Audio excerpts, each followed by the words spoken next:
Oh, they coming on in here, Campbell. We had a good one last night on Sipping on Sunday. Yes, sir.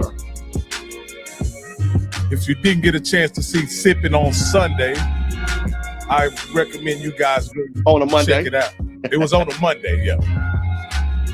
But it was really, really good show. A lot of good information. A lot of good banter as well. Yes, sir. I'd like to welcome everybody to HBCU Coaches Corner. I'm your host, Rocky Miller, along with my co-host, Mr. Stephen Campbell. This is a really big show. It's anytime we get a chance to bring on a SWAC Division I coach coming on, it's a very big show, and this is a very special guest, especially to my man, Mr. Campbell. Mr. Campbell, before we get started, Mr. Campbell, how you doing, brother? Man, listen, it's almost that time. We've had a lot of great coaches, and we appreciate every coach that comes on. We got a lot more that's coming on, man. But it's that time, I'm getting those phone calls and things like that. I got my trip set up and everything. I'm trying to figure out if I'm getting to Miami for when we play South Carolina. It's the one I kind of got a hiccup on. But other than that, man, I'm super excited. Anytime we got somebody from the great state of Mississippi come on, we got to show out. I knew that was coming. I knew that was coming. You know what? It's surprising to me. Like you were one of those guys that when Coach Buckley's name started coming around, that he was coming to the SWAC, you were super excited. You remember him from y'all days back in Tallahassee. And you knew, you were spot on with describing the kind of guy he was. And so, but he done you dirty. Like he done you dirty in his first year, coach. He done you real dirty. Listen. We go, listen, you know what? Sometimes a setback is a step up. Now what I hate that he had to do that Seminole crime. Now I know that hurt. Because matter of fact, what's so funny, unfortunately, I went to the press conference and I saw him with Coach Cozy, you know what I'm saying? Like I said, Coach Cozy looked up to T-Buck and stuff like that. But sometimes you need certain things to get us in a certain situation. So, I didn't want that to happen to Coach Cozy, but, a lot of FAMU people think of Coach Buckley. That's all I got to say. A lot of FAMU people think. That's all I'm saying. Not to be mean or anything, like no disrespect. You know what I'm saying? No disrespect, but I'm just being honest. With y'all being 0-2 against FAMU and really offering up Coach Buckley's first SWAC victory. That was pretty significant. We are 3-2 since we've been in the SWAC. Okay, so it's not we're 0-2. We are 3-2 with a two-game losing streak to Mississippi. No. Let's be clear. Y'all done lost the last two. That's what I said. But we won 3. So that's what I'm saying. And I, not to bog us down. In the great words of Coach Corinne Gray, that ain't got nothing to do with me. All right. But I'll let you go get started, man, and introduce our illustrious guest. Hey, man, listen, I'm super excited because, as they say, this is a person that's always done it right from the great state of Mississippi, Pascagoula, Mississippi, class of 89, came to Florida State, became one of the superstars of that Florida State dynasty, All-American, has coached in the NFL, has coached in college, coached in XFL, but now I'm proud to say he is the head coach of Mississippi Valley State, Coach Terrell Buckley.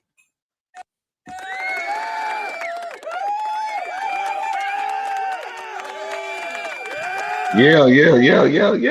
Keep it going. Coach, listen, first of all, we appreciate you having you on and everything. I know it's that time of year, you guys, I know you're getting out of meetings and things like that. You're really busy, but I thought it was really important because one of the things that we like to do at HBC Coaches Corner, everybody wants to hear from certain schools. But for us, it's about exposing our great coaches in all of our leagues, our HBCU leagues.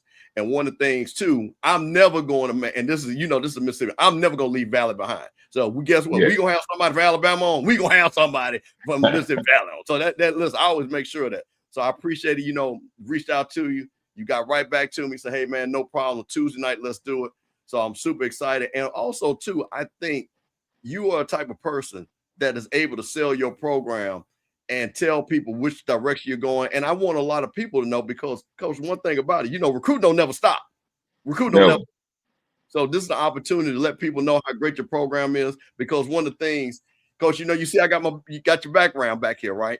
And stuff like that. I don't know if you see it, but one of the things about it talked about how you raise the GPA and guys that you had 4.0. So not only are you making an impact with the students on the field, you're making sure they're getting it right in the classroom, stuff like that. So that's the reason why I chose that background. I'm super excited about that. And I'll tell you what, just to get us started, why don't you talk about, because I think that's one of your wins among another one that you got, that I think that you're really getting guys moving forward academically. How did that work out, Coach?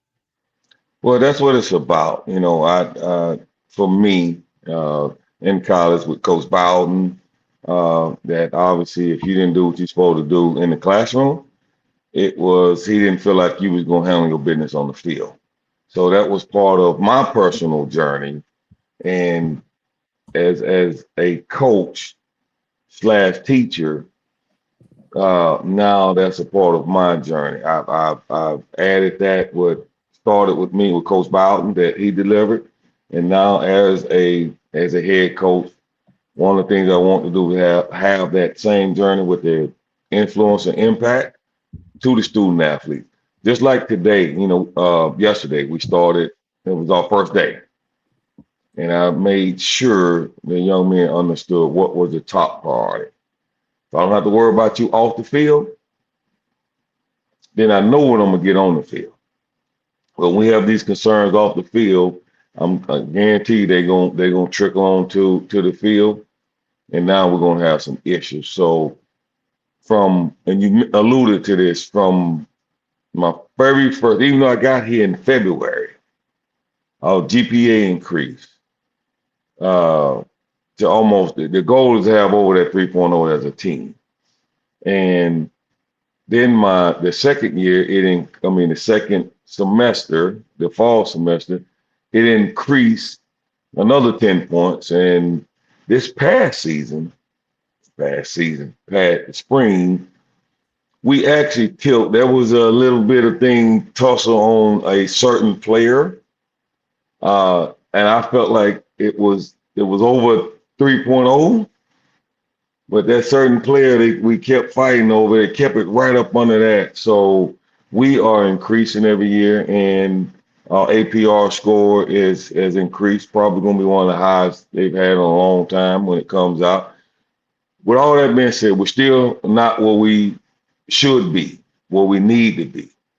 But man, we're not just on the track, we are running down the track.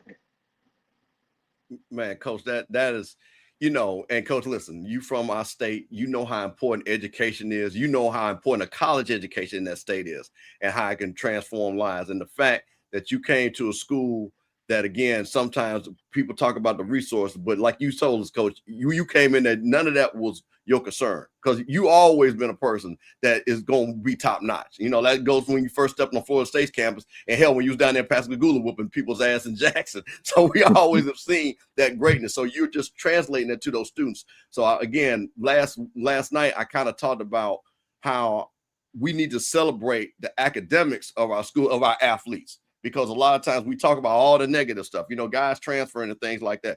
But most of these kids, and most of them, will always be student athletes, and that degree from Valley is going to help them achieve something in life. So, Coach, I just want to start with that off, with the positive, because I think that's very important. Because I think we lose sight. Hey, who do they beat? Who do they win? All that stuff. I mean, I know that's part of your coaching, but like you say, the bigger thing is like what you say, Coach Bowden instilled in you, that academic, because you had a great record at Florida State. But listen to what you talked about. That's staying with you, whatever. Those 10-1s and 10-2s. You can look at that, but that thing on the wall you carry around with you everywhere. So I appreciate you just kind of. I like to ask Coach Buckley, understanding that there are several schools in the SWAC that are struggling with APR, and just from a standpoint, just from so far you've kind of got it figured out as to you're headed in the right direction. My question to you: is it the players that you bring in and recruit? Is it a system that you and your coaches employ to get the results that you have? What are you guys doing in order to get the results that you have? You have to be intentional about it. From just like no different than you evaluating talent. Everybody talks about the recruiting aspect. It's the evaluation of the student, looking at that transcript, and you say, man, he struggled in high school. Yeah, he's a great player. He's borderline. Is he going to be here, right? So before me, it looks like now you bring in the marginal students that you think are great athletes that can help you get over the hump. And it's that freshman year. They struggle. You struggle on the field. And obviously, when you look at facilities and house and everything that we have, you compare it to somebody else. Here comes this transfer portal. You struggling academically, you don't really like the environment you're in. Bam, you pop into the transfer portal. You ineligible, and you leave. There's this thing you can get 4 points a year per student. Well, right there, you just lost 2 points for that person. Now, if you have, even with us last year, we had 36 guys that get in the portal. And you have to track these guys too, but 36 guys got in the portal. We had some graduates. We had some guys that went to other bigger schools. You know, one is at Oklahoma, Utah State. But they were eligible. They left here eligible, and they found a place, so you don't lose points there. Before, and for me, we started having meetings about the portal in late September, early October. So I have no issues. I actually love the portal for the guys that want to do it. Some of them, obviously, I disagreed with. That no, you need to stay here, continue your development, but they was adamant about it. So the agreement was, okay, let's finish, let's get some better tape, and then you can go on your way. So eligibility and retention per semester is the key. All right, Coach. That it sounds like you have kind of broke the code in that regard, in that you know what to watch as it pertains to APR, because it's been a struggle for several schools. One of those schools being said, a school in Tallahassee is having problems with it. So, and it's cost them big time this year. Yes, yes, it has, and I can't wait to get to Tallahassee. I heard y'all talking about my city, so. Fam just happened to be there for my city. So I'm excited about that. Hey, Coach, you don't tell me you're going to come to Tallahassee and tell everybody, this is my house. No, I've already told them that that's my city. Go ahead, see, Rocky, this is what the problem is. See, this is what the problem is. So this guy gets to Tallahassee. He's a year behind me, right? And this guy's running back, punts and Doak Campbell, right here doing this Dion, and then all of a sudden when he first came, it was like this the guy replacing Dion. Then all of a sudden he was T-Buck. You see what I'm saying? And then all of a sudden he's in these big games making these big plays from interceptions to punt returns. And now see, this is 30 years later. See, this is what we got to deal with. You see what I'm saying? Yeah. This is what we got to deal with. Don't forget about, and I spent a lot of time on the set when I spent a lot of time over there on FAM campus, which was kind of FAM Seminole campus. So that's when I was there. See, and this is the thing about it. Now, a lot of people, and Coach knows this, especially because a lot of his friends from South Florida. So you had a bunch of guys from South Florida had their boys and their girlfriends that went to FAMU. So they were always mixing and mingling. So it was never no thing because they went to high school. So like I knew a lot of those guys playing spades with them, stuff like that, all that stuff like that. But like I said, when I got to meet T-Buck through Goo, when I'm like, it's like, hey man, look, cat from Mississippi, Steve. I said, oh yeah. And that's when we met, a couple of times and stuff like that. Yeah. And to see that Mississippi bravado, let's say that. And then go tell me that's his city. But now listen, now, Coach, I'm gonna say this. Because this is interviews about you. But we're going to get to the FAMU thing. But I have told Coach Gray, because we have a cannon. We didn't have the cannon. Okay. We brought it back. Every time we score, the cannon blows. Coach, I'm sorry. Is that going to be for us too? No. They ain't go. No. The cannons do what we do. Okay.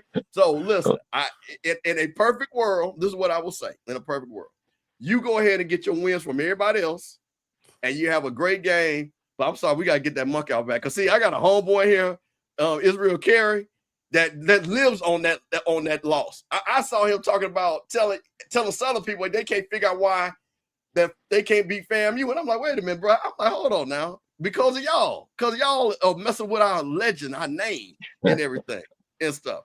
But Coach, I do want to talk about something, which I think people, because you did get the great win against FAMU, but Coach, I think people don't understand. This was not, that they say, the same old Valley, right? This wasn't like, because, bro, you were in dog fights. Again, that first game, hey, listen, you got to stand something. And I think we talked, and I heard you talk about that football until you should have beat Southern. You had to beat. Mm-hmm. But I think you talked about, and you came on our show, that FBI, that football until it was just a couple of plays that cost y'all that game. Then you guys go and play, and you play Texas Southern 23-20. Mm-hmm. Close. You know what I mean? Should have been a win. I know you were frustrated about that game. You go down, and like I say, this is what I'm just saying, which is just amazing. You play Alabama A&M tough down in Huntsville. Bethune-Cookman down to Daytona. Only a touchdown. So when I'm starting to sit back and look at this and understand, then of course you get us at the end of the year. But Coach, this wasn't a one-win team. This wasn't a one-win team. This was a team that had the ability in your first year to win almost 5-6 games. So what do you think about that going in, and you talked about that FBI football intelligence from year one, and how have you now told those guys, now we've got the foundation down. Now those games I expect us to win. Well, you went through the Ram, and you also look at, we played even Jackson State and Alabama State, the first half, pretty tough. But we had to sit back and see what really was causing us to come up short, which was some talent, which was some coaching, and traveling. I think when you add all those things, how we travel, some coaching, the organization, and getting the right players on the bus, and that meant you had to get the wrong players off the bus. And I feel like we've addressed a lot of those issues.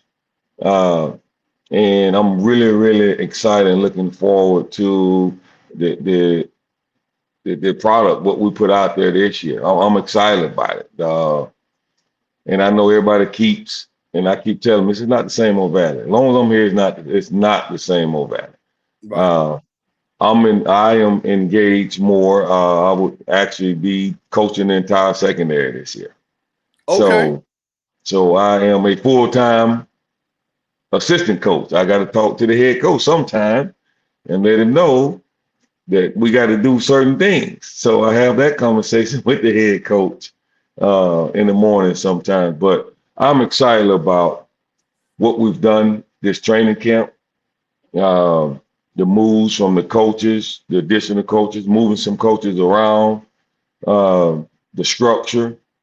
And I look forward to it. Like everybody else, you're like, man, I want to see what we've done in all season, what we've done in training camp, and see, man, I want to see it all come together in ball games. And that's what it's about. And we have one in 8 days? After today, we have 8 days, and it'd be time to roll.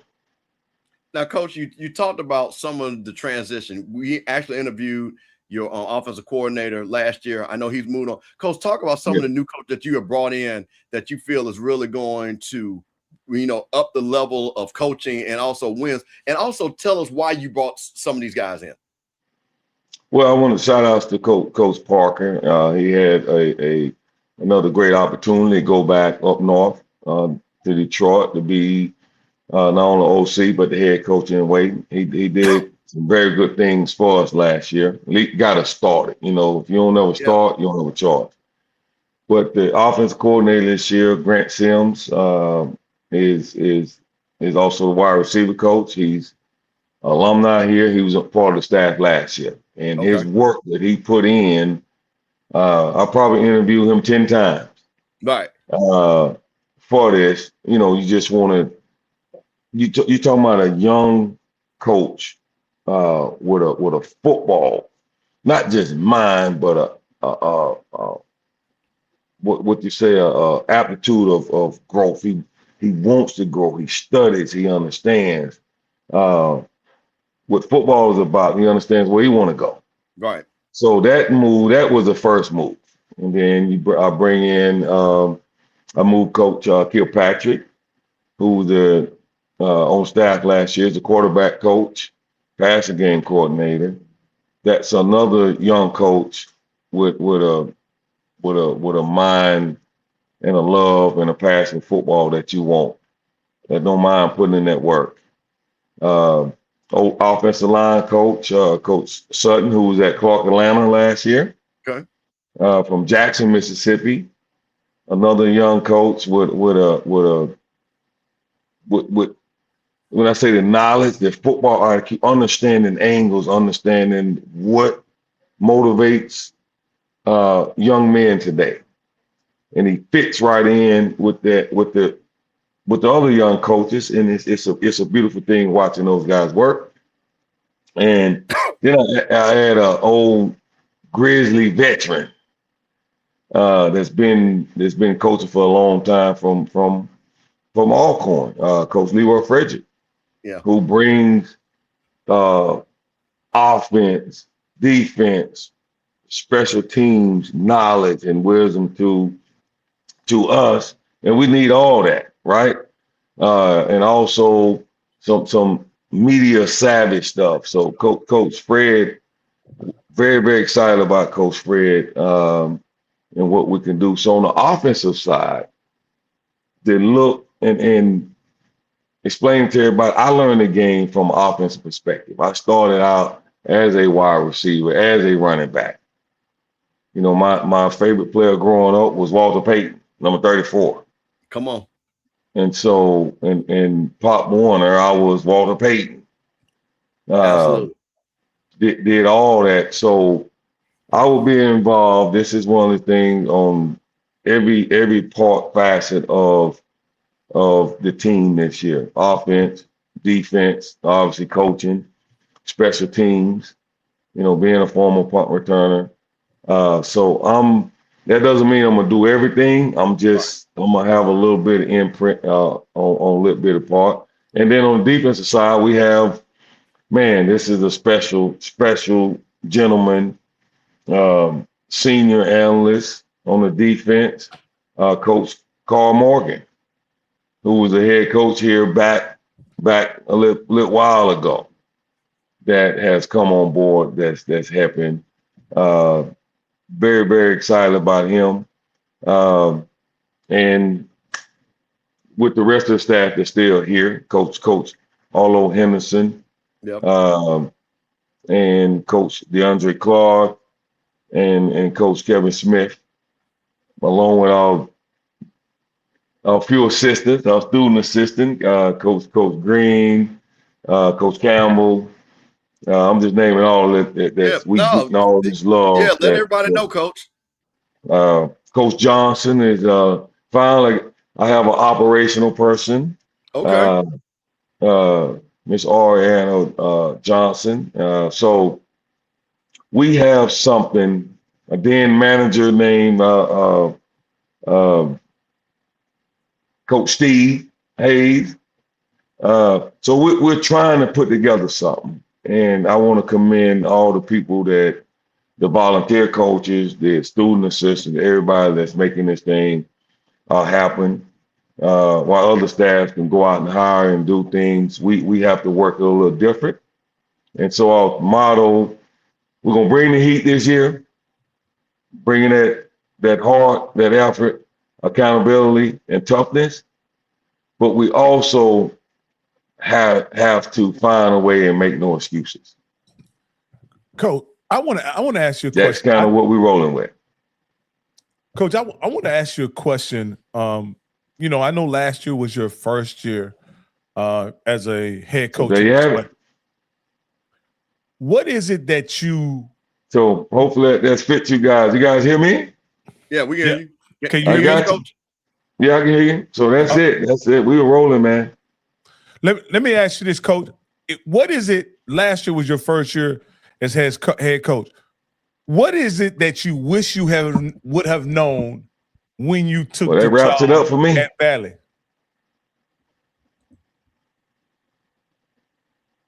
I lost you guys. No, Coach, we can hear you. Can you hear us?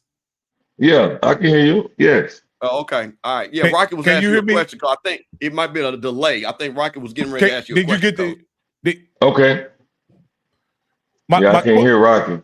Oh man, let me go ahead and ask you, Steve, and I'll go out. Yeah, I don't hear Rocky. Okay, no problem, Coach. Rocket was basically, and kind of summing up, you know, your first year at Valley, because you've been a coach before, head coach, you coached all over. What was one of the things that you wish you would have known going into, and what you did learn, and now you're saying I can apply that to year two?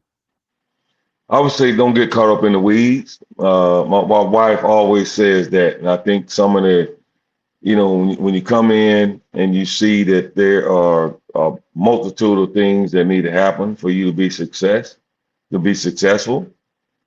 And I think I got caught up in the weeds trying to make all those things happen at one time. Right. And when you do that, you're a jack of all trades, and you really don't get the most important thing. You got to figure out what's the most important thing, and then trickle down and taking care of stuff. That's what I learned. That's what I have applied this year that I learned from last year. Rocky, you want to try to see if we can hear you now? Yeah, can you hear me now, Coach? Yeah, Rocky. I don't know what's going on, Rocky. Mike, but I can't hear him. No problem, okay. Coach. Go ahead, Steve. Go ahead. Yeah, so he's gonna work it out. So, Coach, so one of the things still no sound, Rock. So one of the things I want to kind of go back, because I think what was special, what you just talked about, was your coaching staff. And you're talking about like Coach Sims, a young man, but knows what. Nah, I can't hear you. Oh, I lost both of y'all. Uh-oh. Wait a minute. No sound. Coach, I tell you what, come back in and come back out. Let's hold on one second. Wait a minute. Let's see. Rocky, you come back up for a second. All right, can you hear me? Yeah, hey, and the guys in the chat, can you guys hear Rocky? Let us know that. So let's start there. Hey, if you hear me, type 2. Type 2 if you hear me. Let me tell Coach to come back in. Let me text him. Now you know he is in Mississippi. Yeah, I think that's probably. Let's see here. Let's see. Let me text him real quick. Hold on. Thank you, AD. Thank you, Kenya. Thank you so much. There you go. All right, Coach, there we go. All right, you got me, Coach. You got us, yes, Coach. Yes. All right, thank you, Coach. I appreciate it. Hey, I appreciate you answering that question that Steve asked you, Coach. You say you learn not to get caught in the weeds, right? So I'm gonna ask you this. What ended up being exactly like you thought it was going to be going into coaching? Like you had a perception of something coming into this job, and what was the one thing that ended up being exactly the way you thought, turned out to be exactly what you thought? That the kids have an open mind to tough love, hard coaching, appreciation and passion for the game of football, learning, no matter at what level, that if you come in with the right approach, you teach, you show love, you show them that you care, then you can get the best out of them. And that's what I felt like. It was exactly what I thought, even though it was a SWAC. So that was that process and finding out those young men was really exciting to me.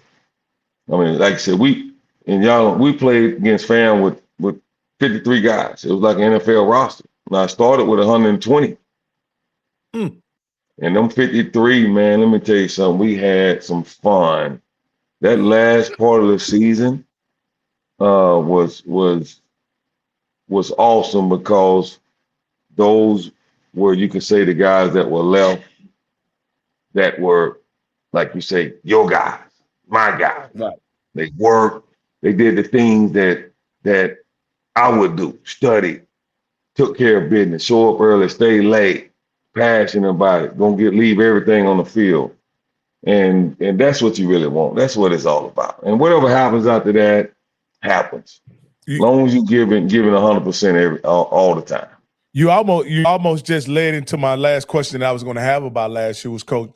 It was simply going to be, you guys had a tough year, obviously. But what was the most enjoyable part of last year, and what will you take kind of into your coaching as you continue your coaching journey? What will you take from last year that you can build on this year?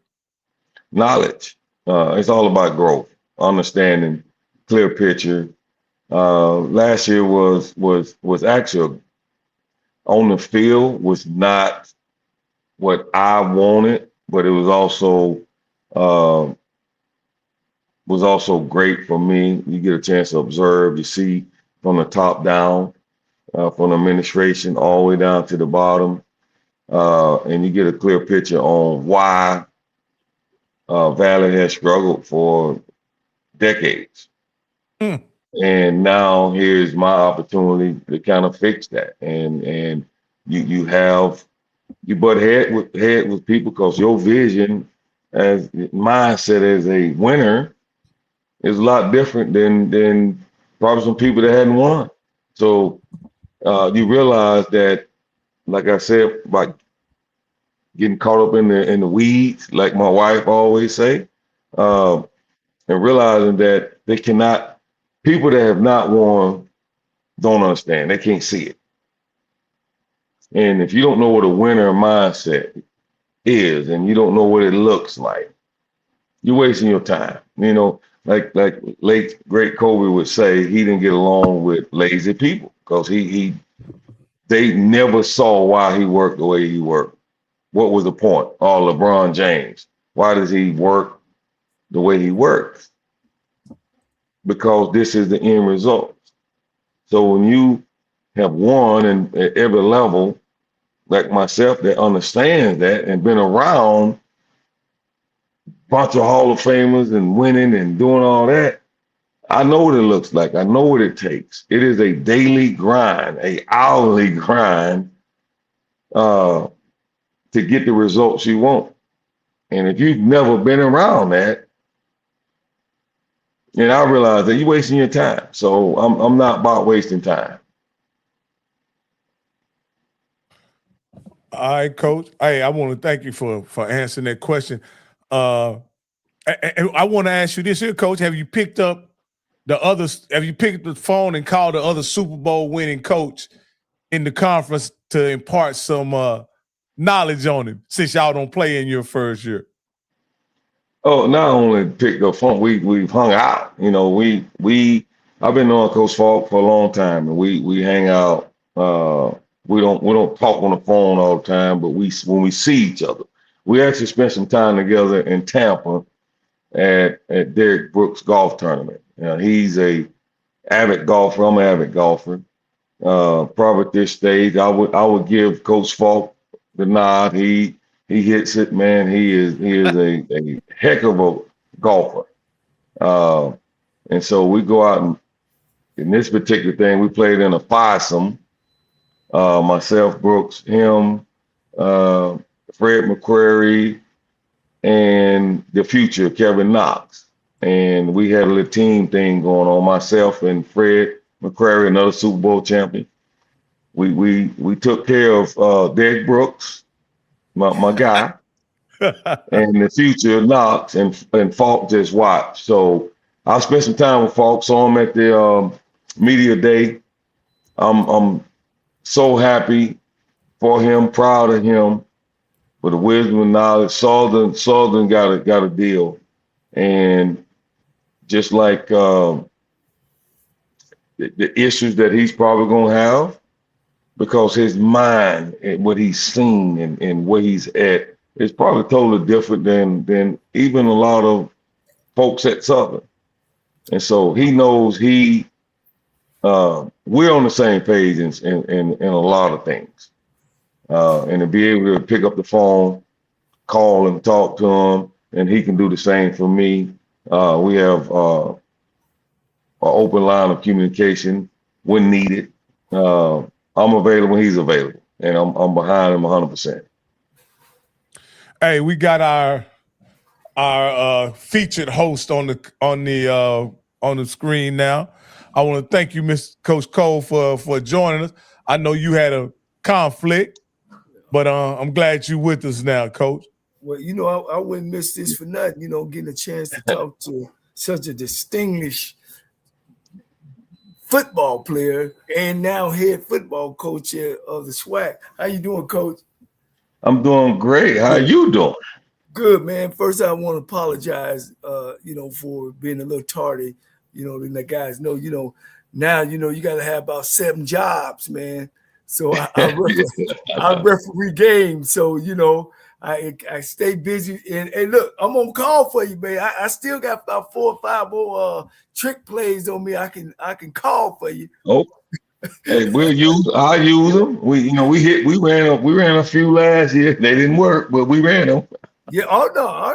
Yeah, Coach. And I was hearing, how you was talking about, you've seen greatness. You've been around a lot of great players, and I know from taking over bad programs that what you're going through, and you hear, and kids hadn't seen that, heard that, practice that way, so I know you dig in the hole. What is the biggest difference you think you've seen once you first got there to where you are now? The standard, we don't talk about the standard. We don't have to talk about the standard because it's here. The culture has been set. And one of the great things about this year, the leftover players, when you have 15, 20, 25 players left over from last year that went through what they would say was the roughest year of their life dealing with me and the staff, because we're going to get you in valid shape. And you guys know what that means. You're going to introduce you to them stadium because we're not playing.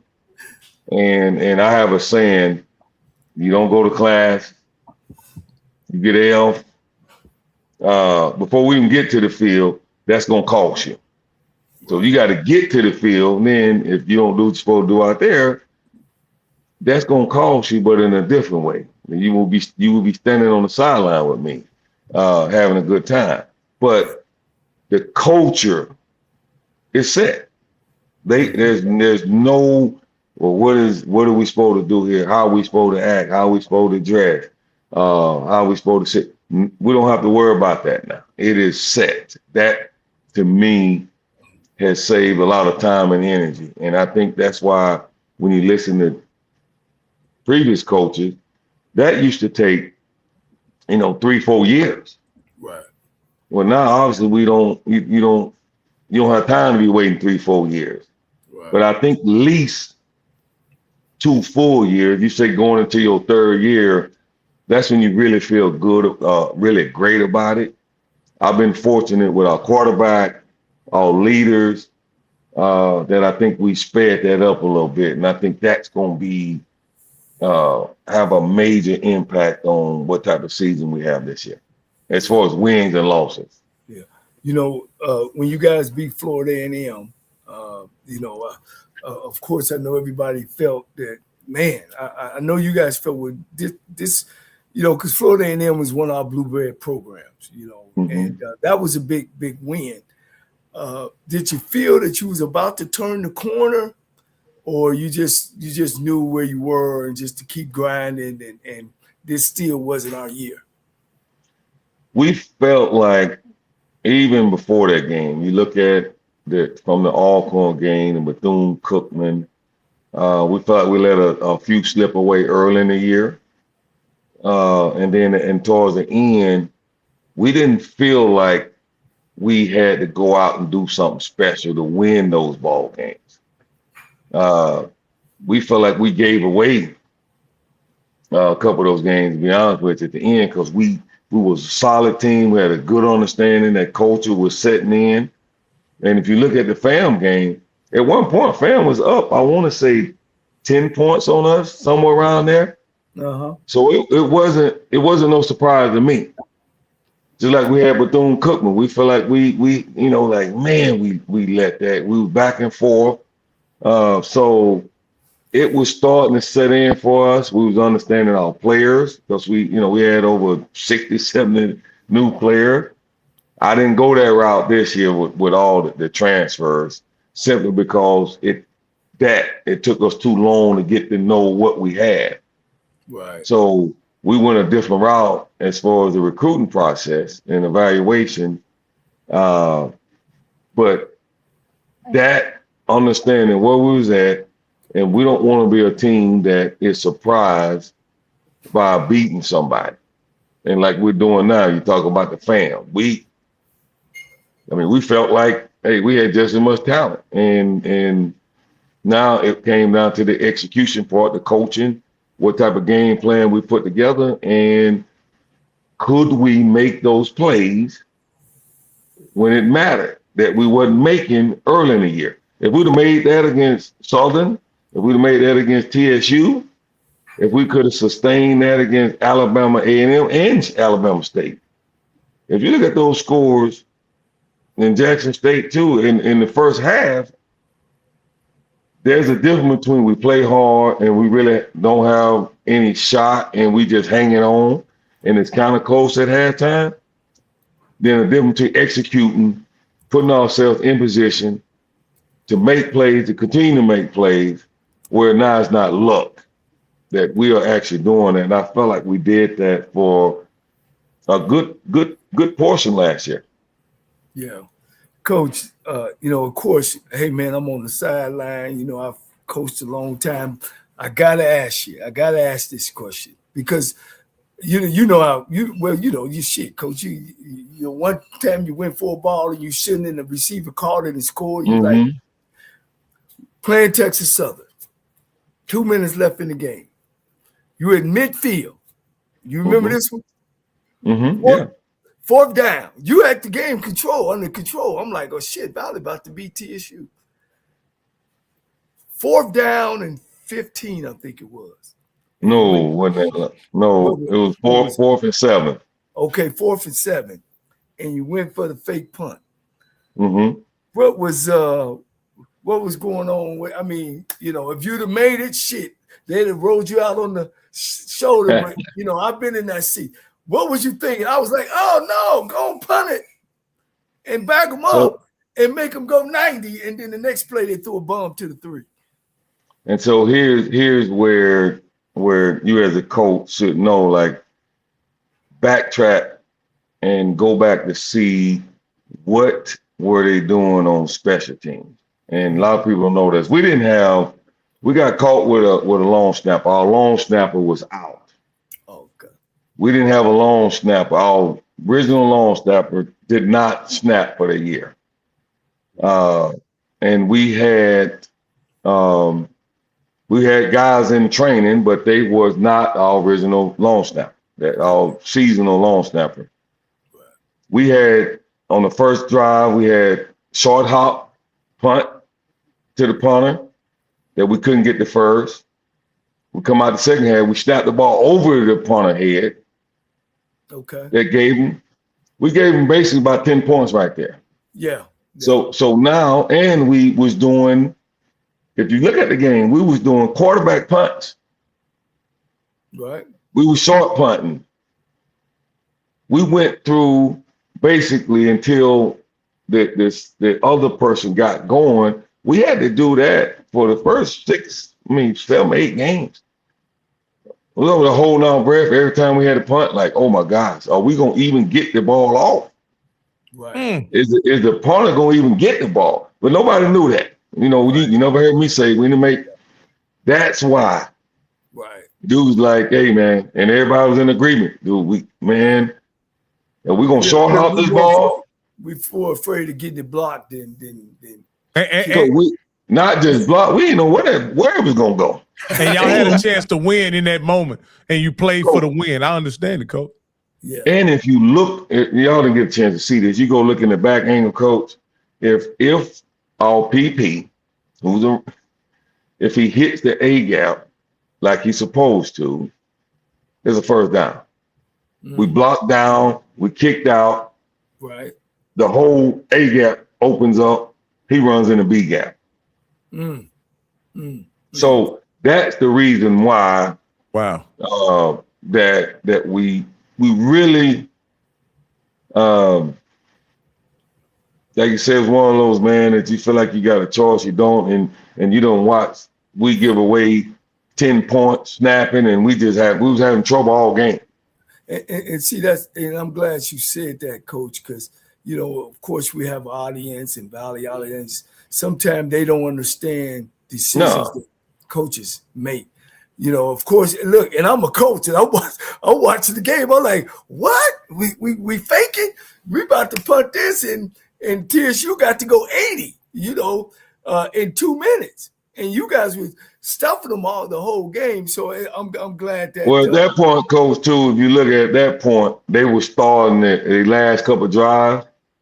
They were starting to ramp it up, and when we didn't have any depth, linemen were hurt, and we like, man, I don't know if we're gonna be able to stop them. But if we'd have had a long snapper, well, I tell you what, this year I don't have just one long snapper, 2. That would not happen again. You can believe that. That would not. I actually got 2.5. That would not happen again. Coach, you know, a lot of times, and I'm throwing some stuff at you, Coach, man, you know, because I've been around the league for 40 years, and you know, guys with your experience and where you've been, y'all coming to the league. You know, some of them come into the league as if, oh man, I'm gonna come in here and I'm gonna run through these guys. Have you seen and been up against, you think, some guys that know what they're doing in this conference? Yes. You know, all the coaches, you look at what you would say the top funded programs that have the staff. You run out there and I was telling TC, I mean, he got 25, 30 guys over there at Prairie View. I had 30-minute conversation with Tremaine before the game, like, wow, you got what? And they got the communication system. I'm gonna tell you, I was Coach Robinson is such a nice guy, but I was a little jealous. We playing out in Mobile, and I'm out there pregame, and I'm standing on the 50 looking across the field, and I see this big old system. I see they got 2 speakers, they got the telecom, they got everything going down in the Mobile game, right? And then I turn around and look at my sideline like, what is going on? So they have some programs are doing it right. They're doing it. They're fully funded. They have the coaches and they make the adjustments. They do all the things that you're supposed to do as a top-notch program, first-class program. And I would say this: we are heading that way. As long as I'm here, we're heading that way. You're gonna see again a different Valley.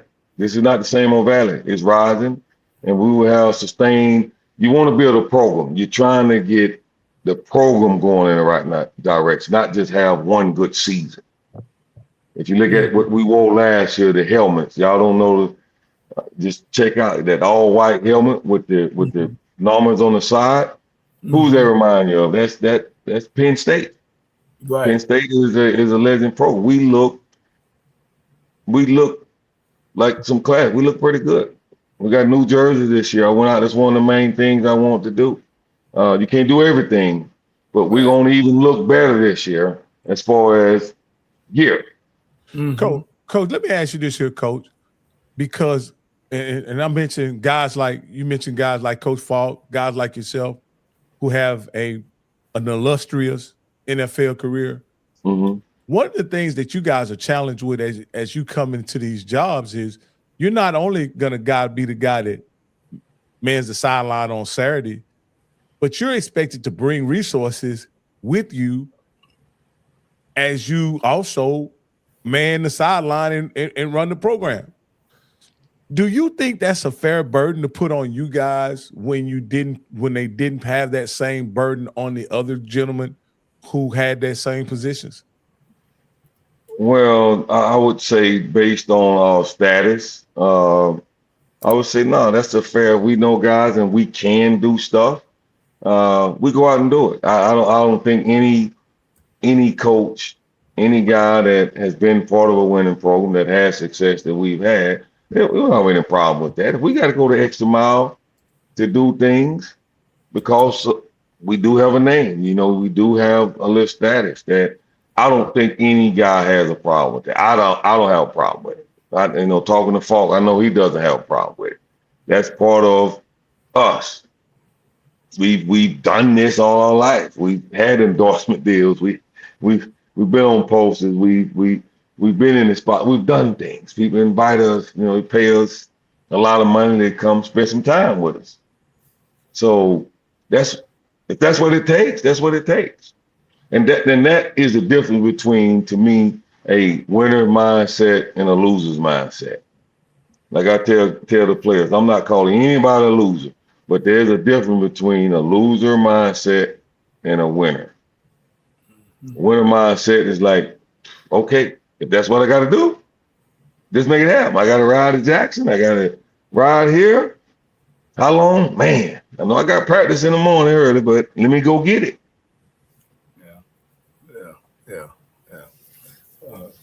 Coach, going into this year, you still kind of, I guess, on your slight honeymoon. And, watching you guys play, I've seen a big difference in your team and the team before. What are some of the areas that you think you're strong in coming into this season? Man, one of the areas we was really weak was in the trenches. And I think we've really improved on both sides of the ball. That was an emphasis. And we obviously, you always want to keep growing. The football IQ, which you can, not a specific area, but the overall coaches, organization, team of understanding what it takes to have a winning program. So you take the trenches and the overall mindset of the program and having no excuses, find a way with no excuses, I would say is the biggest difference in what we have established from last year to this year. Yeah, I don't want to repeat. I was wanting to talk about your staff, understanding that you got a new offensive coordinator. Yes. He's been around the program a long time. Can you kind of tell us about, not your expectation, but give us a little something about him? Coach Grant Sims is a young man that I think is one of the brightest minds in college football, not just the SWAC. He brings not only the experience from being a ball player, playing at Valley. He's from Itabena. And what really impressed me about him was even last year when Coach Parker was here, and I said, shout out to Coach Parker. What he did for us last year was special. Like I was saying earlier, probably interviewed him like 10 times because you sitting there and you listening to him and how he's articulating certain things and the structure in his mind and the growth. Where I was watching, I'm watching Stanford run this certain concept that I like, and I can put that with this Cincinnati concept, and this is the term I'm gonna use. That's, to me, having the ability to create your own concepts, your own vision, and then be able to adjust and put it in simple terms that everybody understands that. Yeah. It's special. Can you teach it? Can you take this complex situation, complex scheme, simplify, and make sure that the players, the coaches could understand what you're trying to do. That's hard now. And you know that as a coach. Yeah. You know that's hard. So you guys how much of the last year's offense and what he bring in, or are you just kind of less, hey, we starting from zero with my guy. I believe in what he's doing, and you just letting it go, or are you mixing the two from last year and what he brings to the table? And I told him I learned the game from an offensive standpoint, and we're taking what we learned, what I learned, what he learned, what even Coach Parker learned at the end when we talked before he left, from the league. I mean, you're playing in a league. We play in the SWAC. What do we learn from the SWAC? Where do we need to improve at? Well, we have a bunch of areas which it ain't. Everybody want to talk about the offense and the defense. Our special team was awful, right? Especially our kickoff team. The opponent's average starting position was on the 44-yard line. So everybody said, well, how can you improve? Your defense was doing it.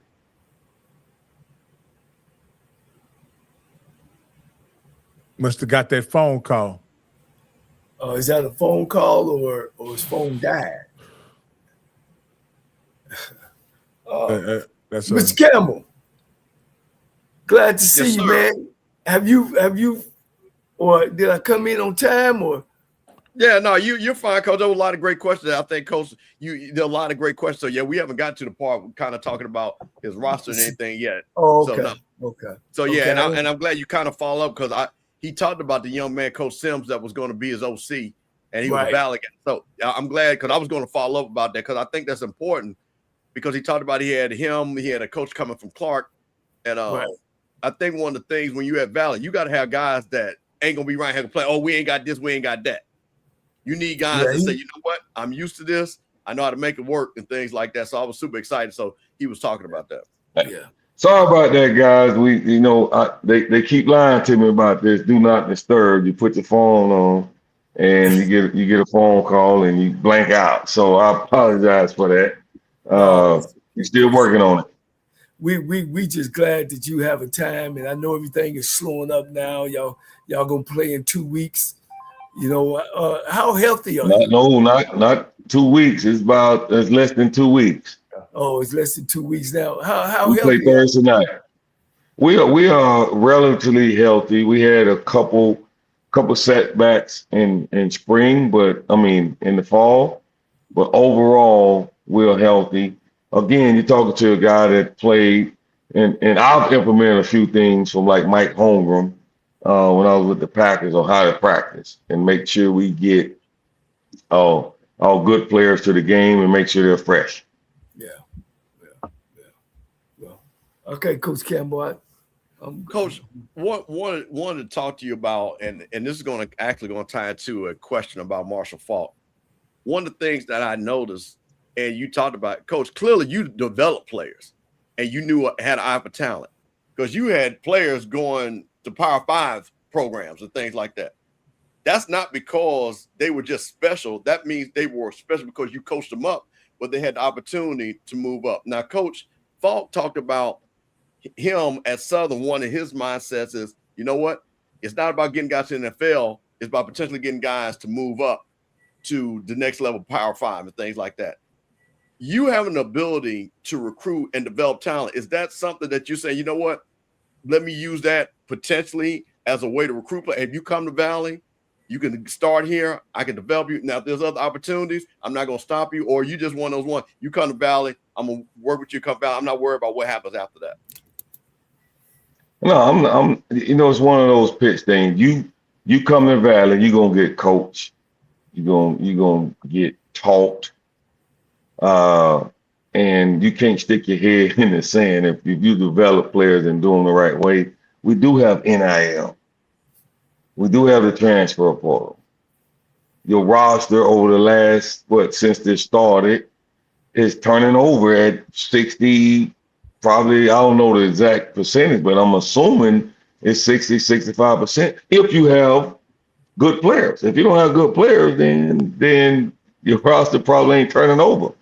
So I understand what Coach Falk was talking about, that if he develops and get the players going in the right direction and they winning ball games, because they don't have the money that another program has that can come in and take your starter, your all SWAC player, and make him a special team player because they can pay him $200,000. I literally had some of my friends from Power 5 school call me and ask me about several of my players last year. And during the conversation, they said, "Nah, Coach, T-Buck, we just want them to be on the scout team and special teams." Wow. We ain't calling for them to be starters. I was blown away. And I went and talked to those same players and be like, "Are you sure this is what you want to do?" "Yes, this is what I want to do." "Okay. How can I help you?" And I, like I promised my kid, I would help in any way I can. When you doing something, I stand here, but you will have the proper information. So I understand what Coach Falk was talking about. And I think that's just the reality of where we at. And I know that's gonna happen to us because we evaluate, we're gonna develop players and every year, hopefully, and that's good for us that we do have some of that happening, because that means we got some good players. Coach, so if that's the case, are you looking, because I know we talked, you were looking at high school kids, but also I know you were looking at the junior college ranks. And we had Coach Tom from All Corner, and he talked about, hey, I like to get the junior college guys because they're a little bit further in their career and we can get them to stay here and they can graduate. Is that something that you're kind of looking at too? Because you're able to tell a JUCO guy, hey, you come here, I can develop you and you can go ahead and graduate. And then maybe 5th year, you can move on, and get a master's degree from somewhere else. Is that kind of your recruiting philosophy when you're looking at bringing in players? No, that's not mine. We going to JUCO route. We need some players. Okay. We still got to win some ball games. Hey man, I need a player. I need you to come in here ready to play. What we did last year, and what I realized and noticed with the transfers that we was able to get, and most of the guys, they hadn't played in about 2 years. Right. So getting them ramped back up, when you're trying to build a program, you behind the 8 ball. I need some guys ready to play right now, and that is high school and JUCO. So I think Coach and I are looking at it the same way. Hey man, we obviously we're not one of the top programs, and we hadn't been doing it in a year. We need players that can come in and for me to play now, which is usually JUCO or high school. So when you see our team run out there this year, you're gonna see a mixture of that. And we found, and I wish I could tell you guys, I don't know nobody know, we found a little spot like high school that I think that can give us something. I'm very excited about what we're gonna run out there with next week. Coach, let me ask you this: there have been a number of players, a number of coaches on the HBCU level. Chennis Berry to point to name one, and Tremaine Jackson to name another, that has some success bringing up D2 players to Division I. Mm-hmm. Have you guys looked at many D2 players to see if they can help your program this upcoming year? Absolutely. We scout everything. Like, so our approach a little bit different. We need guys that can play, and we tried. We tried to get a couple.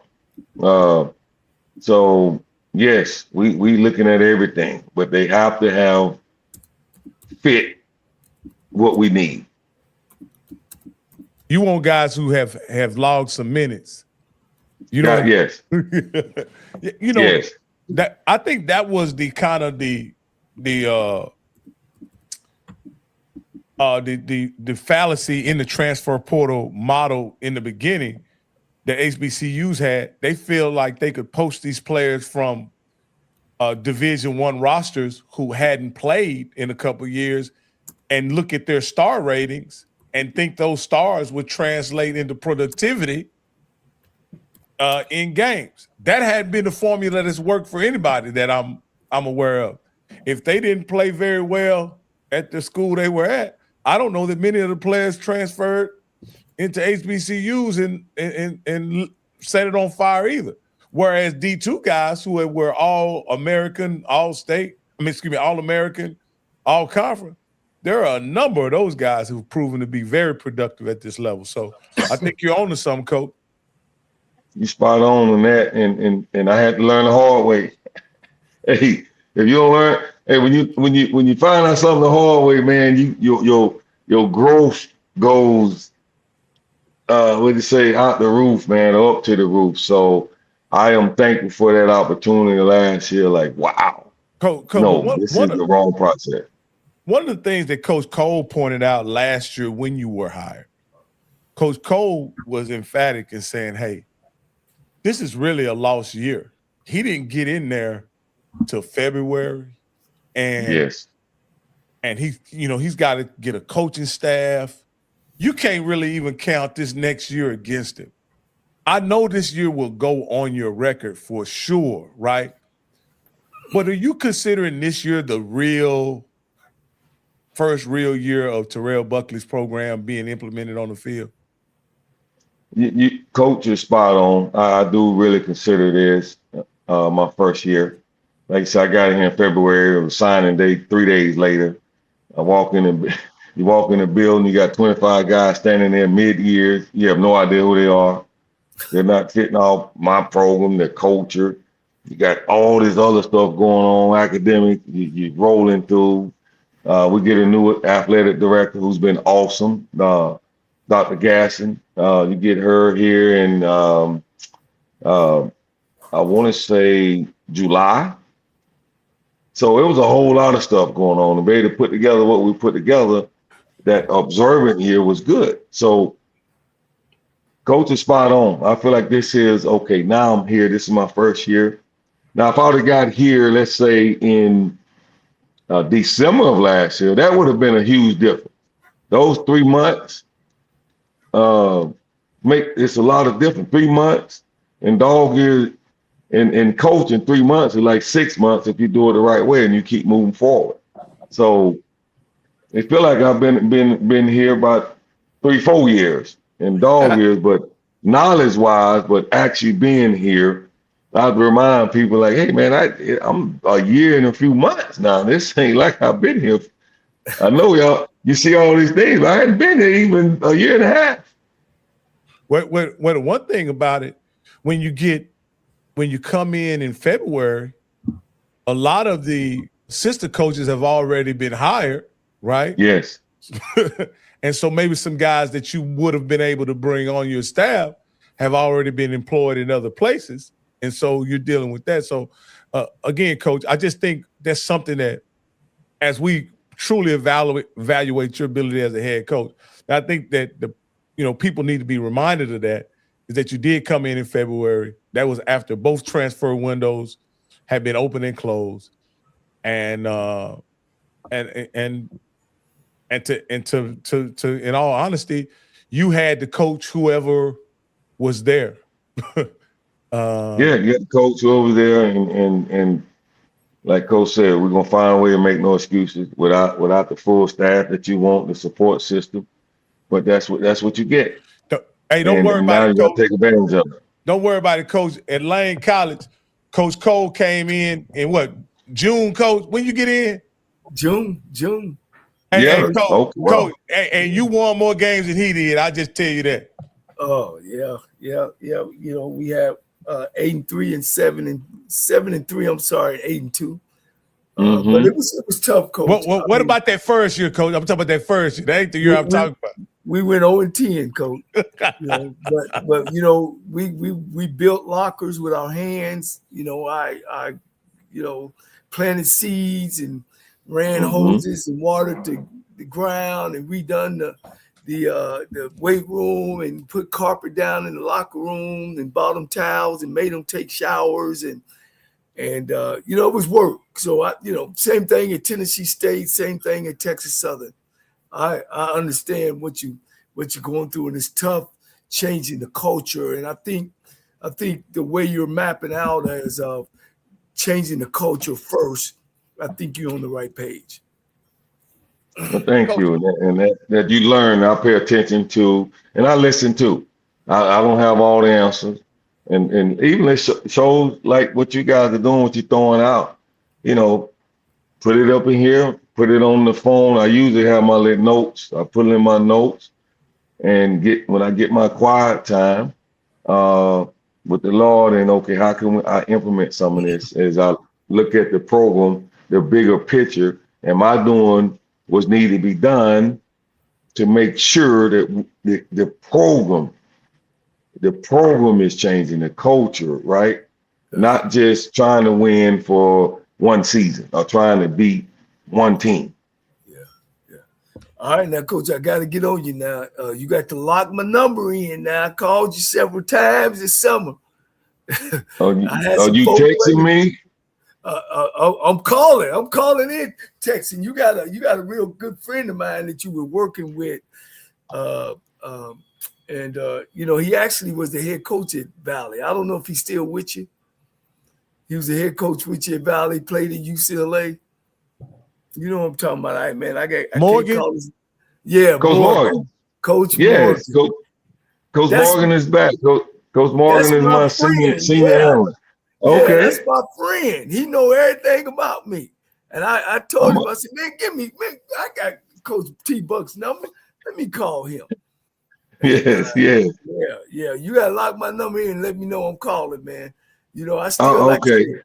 I can help you out a little bit, Coach. You know what I mean? Coach, I'll tell you this, and you know this, and I apologize for that, but Coach, even in the summer, when you talking about early and late, and then besides my quiet time, my other time is on that golf course. So right. There's some space in there. But yes, I'm gonna ask Coach Morgan tomorrow. I spanked his butt. Okay. I'm gonna tell him. Oh, he know. But see, Coach, man, look, you climbing uphill, man, with one leg on ice. But it takes a guy like you and your groundwork and what you're doing and your grinding. And I know those kids, man, respect you a lot and what you're doing. And we appreciate that you took your time out, to holler. I think Coach Bishop, you want to? Yeah, I want to. Hey, Steve, I just want to ask him one question. How many full scholarships you got over there at Valley? We are fully funded, man. We ain't playing. Quit playing. We ain't playing. Okay. Y'all know ain't coming in this weekend. All right. Hey, this ain't the same old Valley. I ain't coming here with that bull job. Coach, Coach, you always been a standard, all the way from down there that Gulf Coast. Come on, man. Don't. That's right. But Coach, let's talk about some of those guys that are on scholarship, because that's one of the things. Who are you excited about? Who has come back? Who have you brought in that you say is going to help this program and give you that FBI? I would tell you what, obviously Josh Brown is improving, the quarterback. Should be all SWAC. I know everybody that's getting all that. Like I told him, we're going to go out and prove it. I'm excited about Desmond Ray, man, local kid too. We got from the junior college, running back. The entire offensive line I'm excited about. Walker Thompson, who we brought in, Marcus McDaniel, Don Diego Collins from Hines. Defensively, we got a D tackle, Christ Core, Hollis Sams, I mean, I can keep going. I'm excited about a few. Will Hawkins, a corner. Um, we got the safety, Malik Jackson from Georgia. I mean, I'm excited about a few guys, and that's where you know you're doing a good job. I think last year I would name 4 or 5 people and stop. Right. Well, now yeah, that's what I'm about to say. yeah, that list got short last time we talked. Yes. It was real short. And I'm leaving off some guys that probably gonna get on to me. Receiver Christian Bond. We got a tight end that can go, Jalen King. So you see them going 1 hand, 2. I'm starting to go 3 and 4. You know what that means? That means I got some weapons.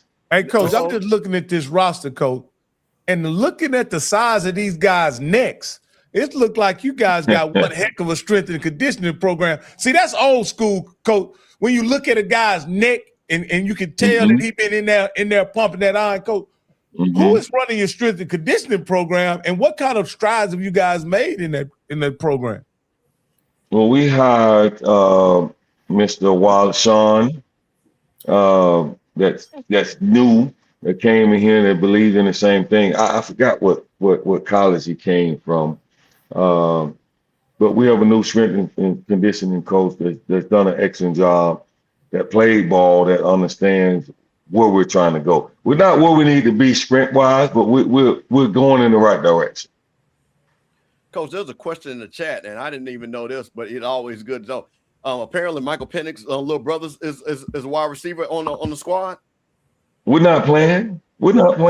Yes, he is. Yes. Okay, Coach. So, Coach, have you told Penix, hey man, listen, I know you got that signing bonus, man. Go on, shoot a little something down here for your boys to help us out, help your little brother out. Have you had to talk? And on the serious, have you had to talk with him where he's been able to maybe talk to your quarterbacks or some of your players yet? No, yeah, he's in a battle. I know. Yeah. But I talked to his dad. You know, they obviously come in, and so we understand where we at. That's the great thing too about being a former player and having obviously all my buddies.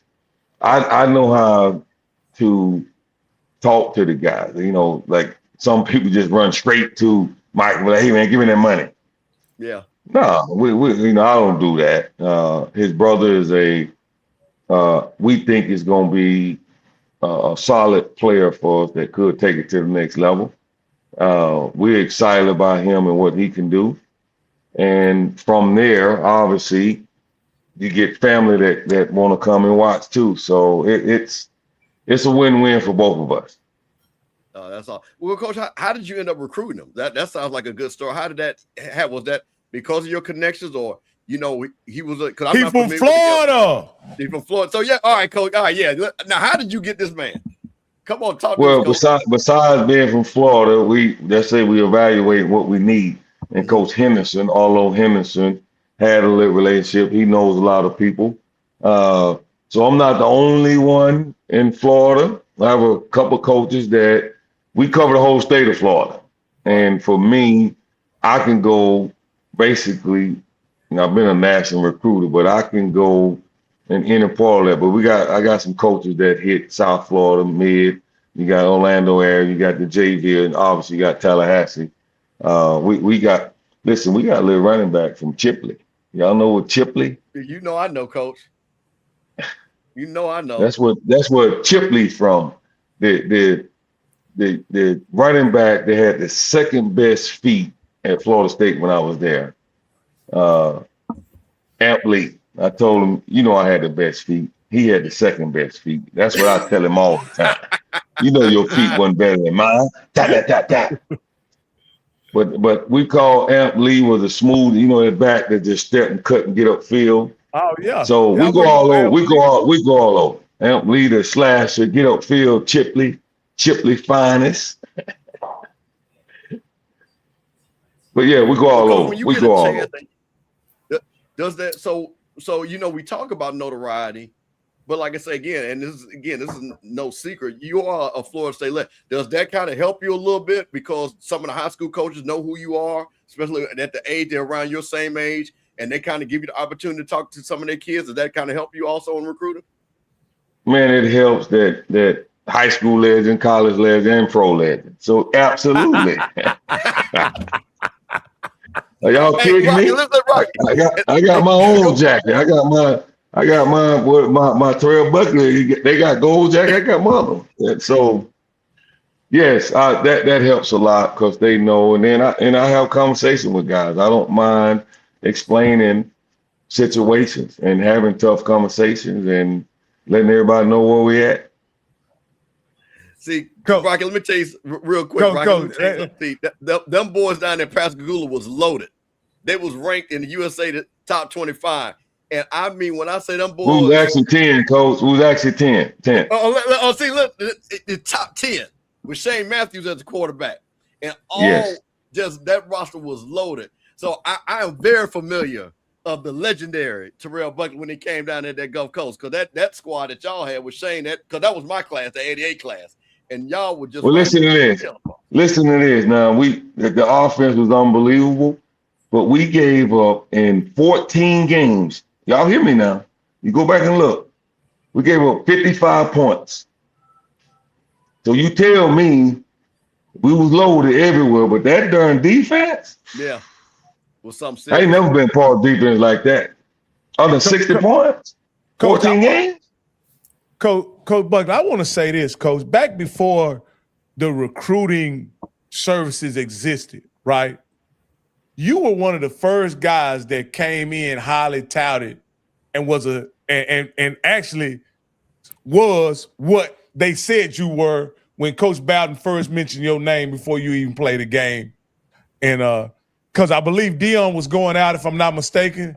And, correct. And they were saying, what are you going to do with corner? And he said, well, we got this guy from Pascagoula, Mississippi, and we're going to be just fine at cornerback. I guarantee you. And you what they did too. Well, having the goods. Well, this is what I wish we could go back to that. But what Florida State used to do you had to go to their camp. You had to go to camp. And that's where the evaluation process come in. And they had all the best talent there. And from there, if you performed in camp and they offered you a scholarship, they were like, we don't even have to come see you because we know what you're going to do.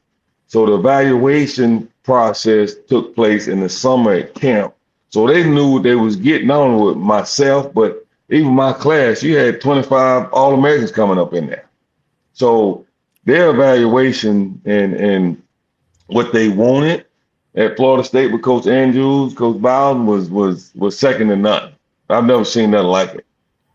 Coach, you were pretty much, going back to that, Coach, you left, Deion Sanders did what he did in college, and that was legendary.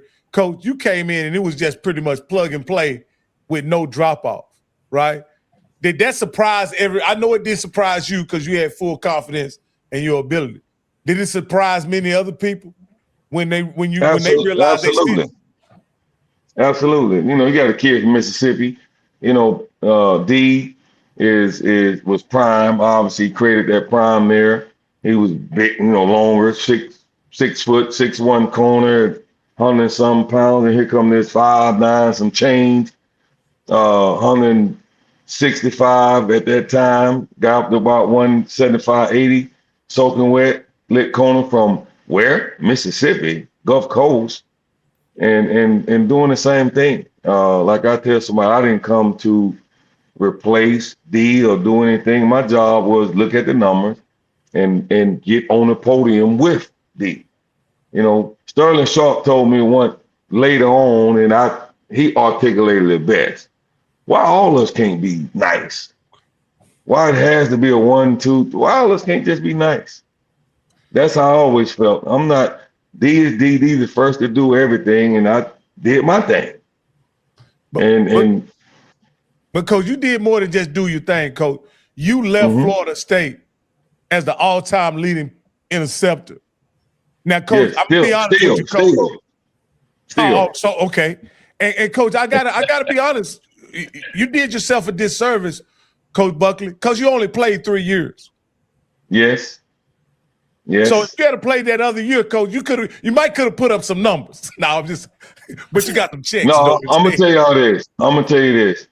if not even the NIL, if my folks would have had a little money, I would have stayed because I wanted the NCAA record, which is I want to say it's 28 or 29. I wanted that. I had the return yardage record, and I also wanted the punt return average. I had one. This is how crazy you remember this stuff. I had one mistake returning punts where I caught a punt and ran out of bounds and then get for 2 yards. At that point, I was averaging 15 yards per punt return. That dropped me down right up under Dion. And so I was like, man, that. But if I could have got that 4th year, if I didn't financially need it, I would have stayed. Obviously, the only reason I left, I wish I would. My family would have, if we would have had something like Peyton Manning and those guys did, I would have stayed. I love college. All right, now I got a V line to Dion, so make sure you telling the truth on here.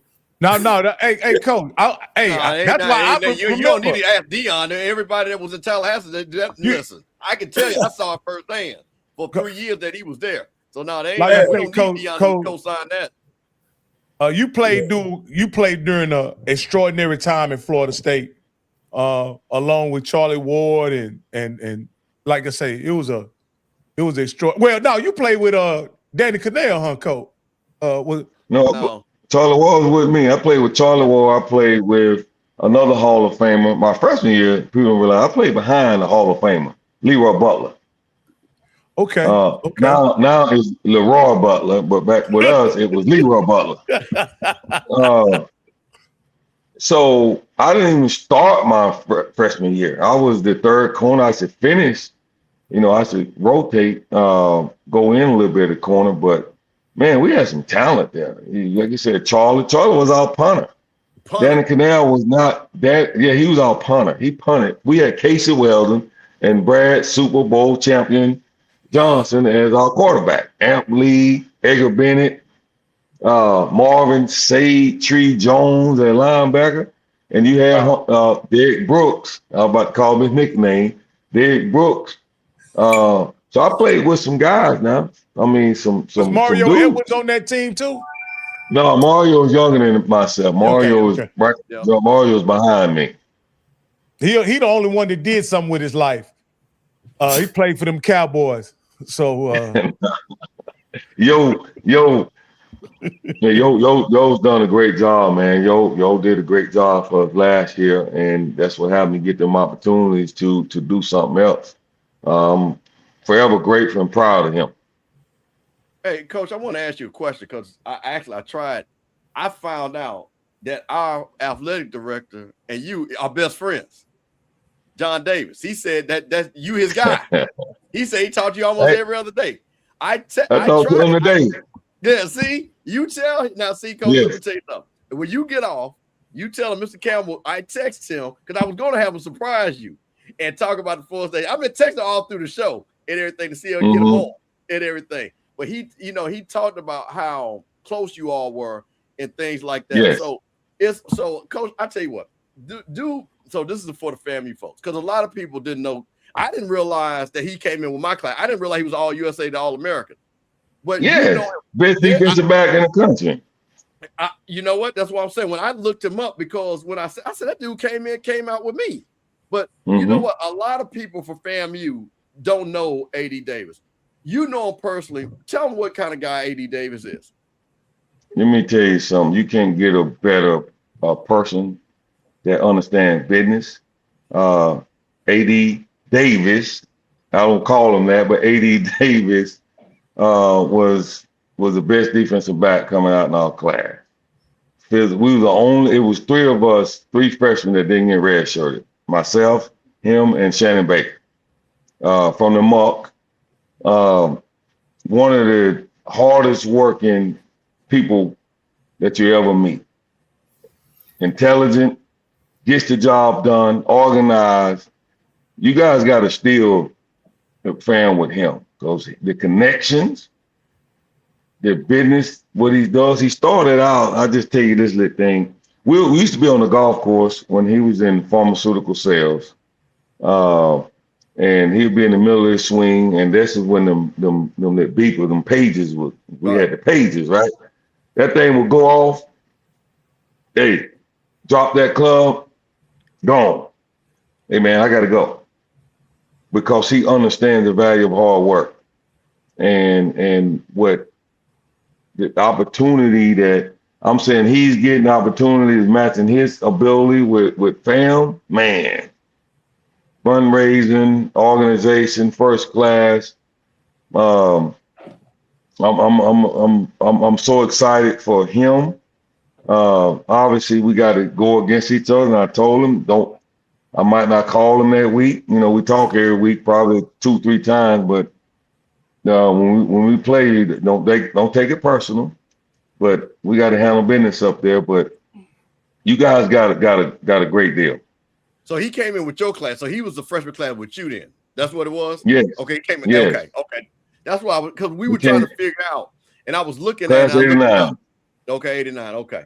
Well, yeah, I really tried to get him on. I should have called him because I'm pretty sure he gets a lot of texts, but I definitely tried to get him on to the show tonight to kind of mess with you. But Coach, listen, I know we got to let you go and everything, but really, I just want to tell you how much. Yeah, my wife's looking at me crazy. Hey, man, how long you going to be on there? Yeah, what's for dinner, Coach?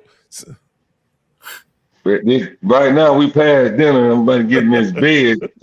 You know what time we practice? We're on the practice field at 6 a.m. So, Coach, are you doing the mat drills over there down in Valley? You doing the mat drills, the legendary Florida State mat drill, or they can't do that no more? Quit playing, man. You know we ain't playing around. We trying to get better, man. Yeah, you know what it is. This is old school. Coach, I know. And I keep saying quit playing because I want to send a shout out to Grady Ross. He got a little line called "Quit Playing." We talk about all the time. Quit playing. You know what we doing. Yeah, Coach, you know I know. You know I know. But listen, I want to tell you how much I appreciate you coming on. And like I told you from the first time we met directly, we're here to promote you. We're here to promote Valley. I'm proud of what you're doing and everything. And I want you to win every game other than when y'all play FAMU when I see you down there and everything. But other than that, Coach, I got your back. So I'll see you down there. I appreciate that. No. I appreciate that. Remember this, the Valley is rising and we're in motion.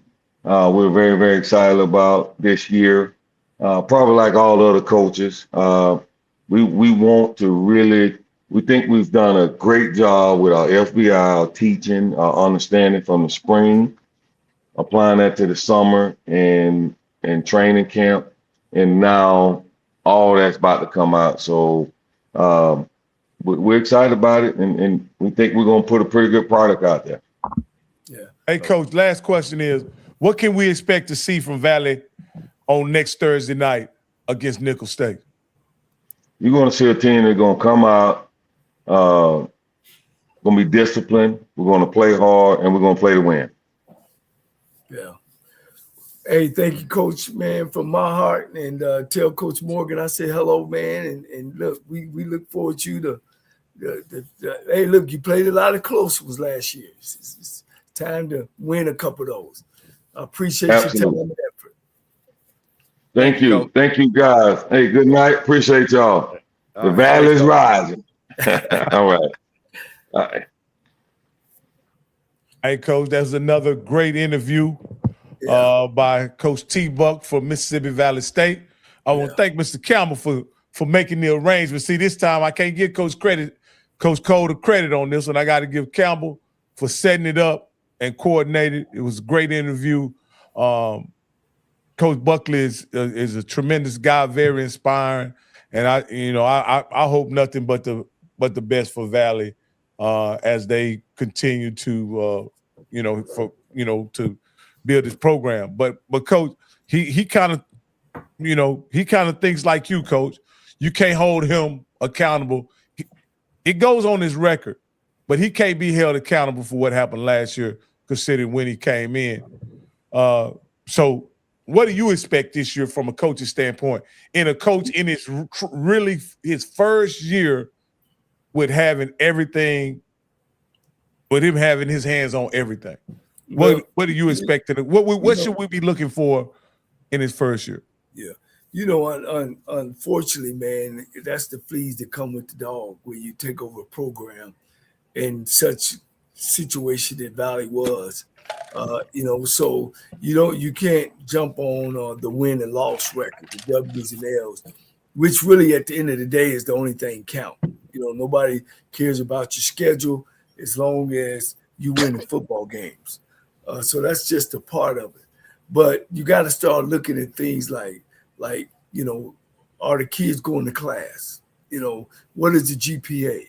Are the kids getting in trouble on campus?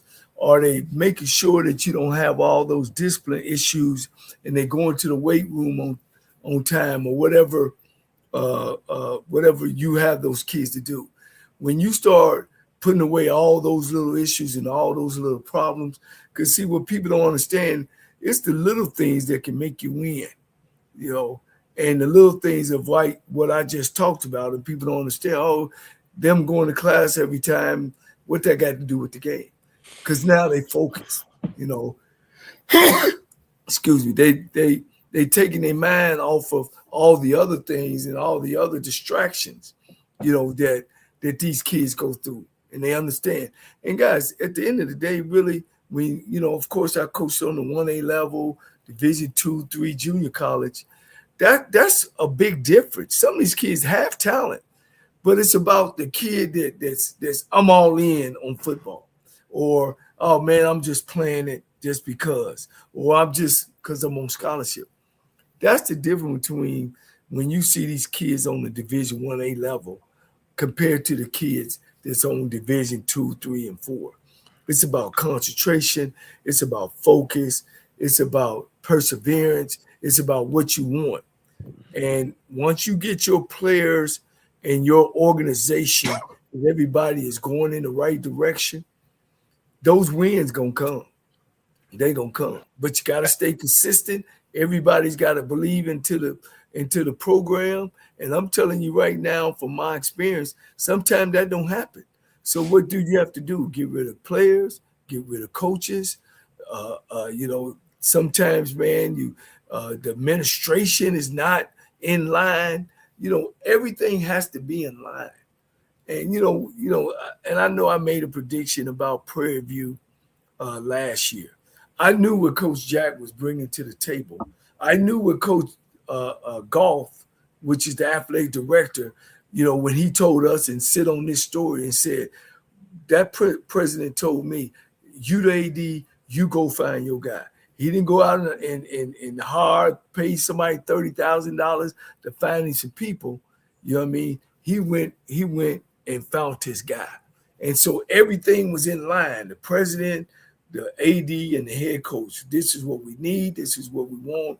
And I need your total support. And when you get that, man, you get success. But sometimes not only are the football team is bad at some of these schools, the administration is bad. From the AD, the president, what does he want from his football team? So everything's got to be in line for those programs. And guys, you can see, the University of Miami, when they were winning them championships and everybody wanted to be, they bring a president in, oh, well, I'm cleaning all this up. And what they do, they fell off. You know what I mean? And then now they want to get back to those historical years. You know what I'm saying? So everything's got to be in line from the janitor all the way up to the president, about keeping the building clean, locker room, are they taking showers? How's the dormitories? Everything is smooth. So, he got his work cut out for him, man. And, I've been there and done it. Coach, how is it a benefit or is it a detriment that Valley is in a remote location, right? See, maybe you're not the coach to ask, but because you coached in the big city. You coached in Nashville, you coached in Houston, and you coached in the big city of Montgomery, right? No. Lane College sits in Jackson, Tennessee, Coach. Oh, that's not Nashville? No, sir. That's about 3 hours from Nashville. Oh, okay. Well, maybe you can ask this question. Is it a benefit to run your program in a remote location like Mississippi Valley, or is it a detriment? Meaning that, it seems like to me the only guys that be willing to go to Valley and play ball is guys who really love ball. Coach, that's what you want. man, I ain't never seen one player win a football game. I've seen them make plays, big plays, but I ain't never seen just one player. It's 11 on each side. Coach, I believe if you got a program, man, you could put me in Egypt, and I might not be the right person to ask. It don't matter where I go, Coach. I'm gonna win. You know, we went to Lane College, Coach. It was the armpit of HBCU, and I know I might, you know, oh man, you know, Cole talking shit or whatever, but my record speaks for itself. I went to Lane. There's enough kids out there that you can go get. But did I beat the big boys? No, I didn't beat Tuskegee. You know what I'm saying? You know, I beat Clark. No, I didn't beat Fort Valley. You know, those was the big boys. No, I didn't beat Albany State. You know what I'm saying?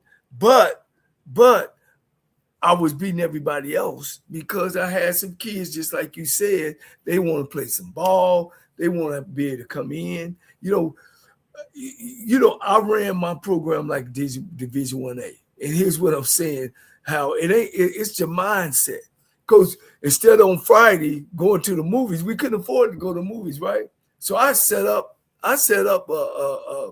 a big screen, and we picked out the movie we want, and I actually let them bring their girlfriends in on Friday night, and you know they brought the sleeping bags in the gymnasium, Coach. Yes, every Friday it was movie time, and then I was sneaking enough to talk the president in and say, hey man, you know, when we're on the road, you know, these kids ain't gonna go to bed. I need to do something in between, and he was able to give me enough money to take them to the movies.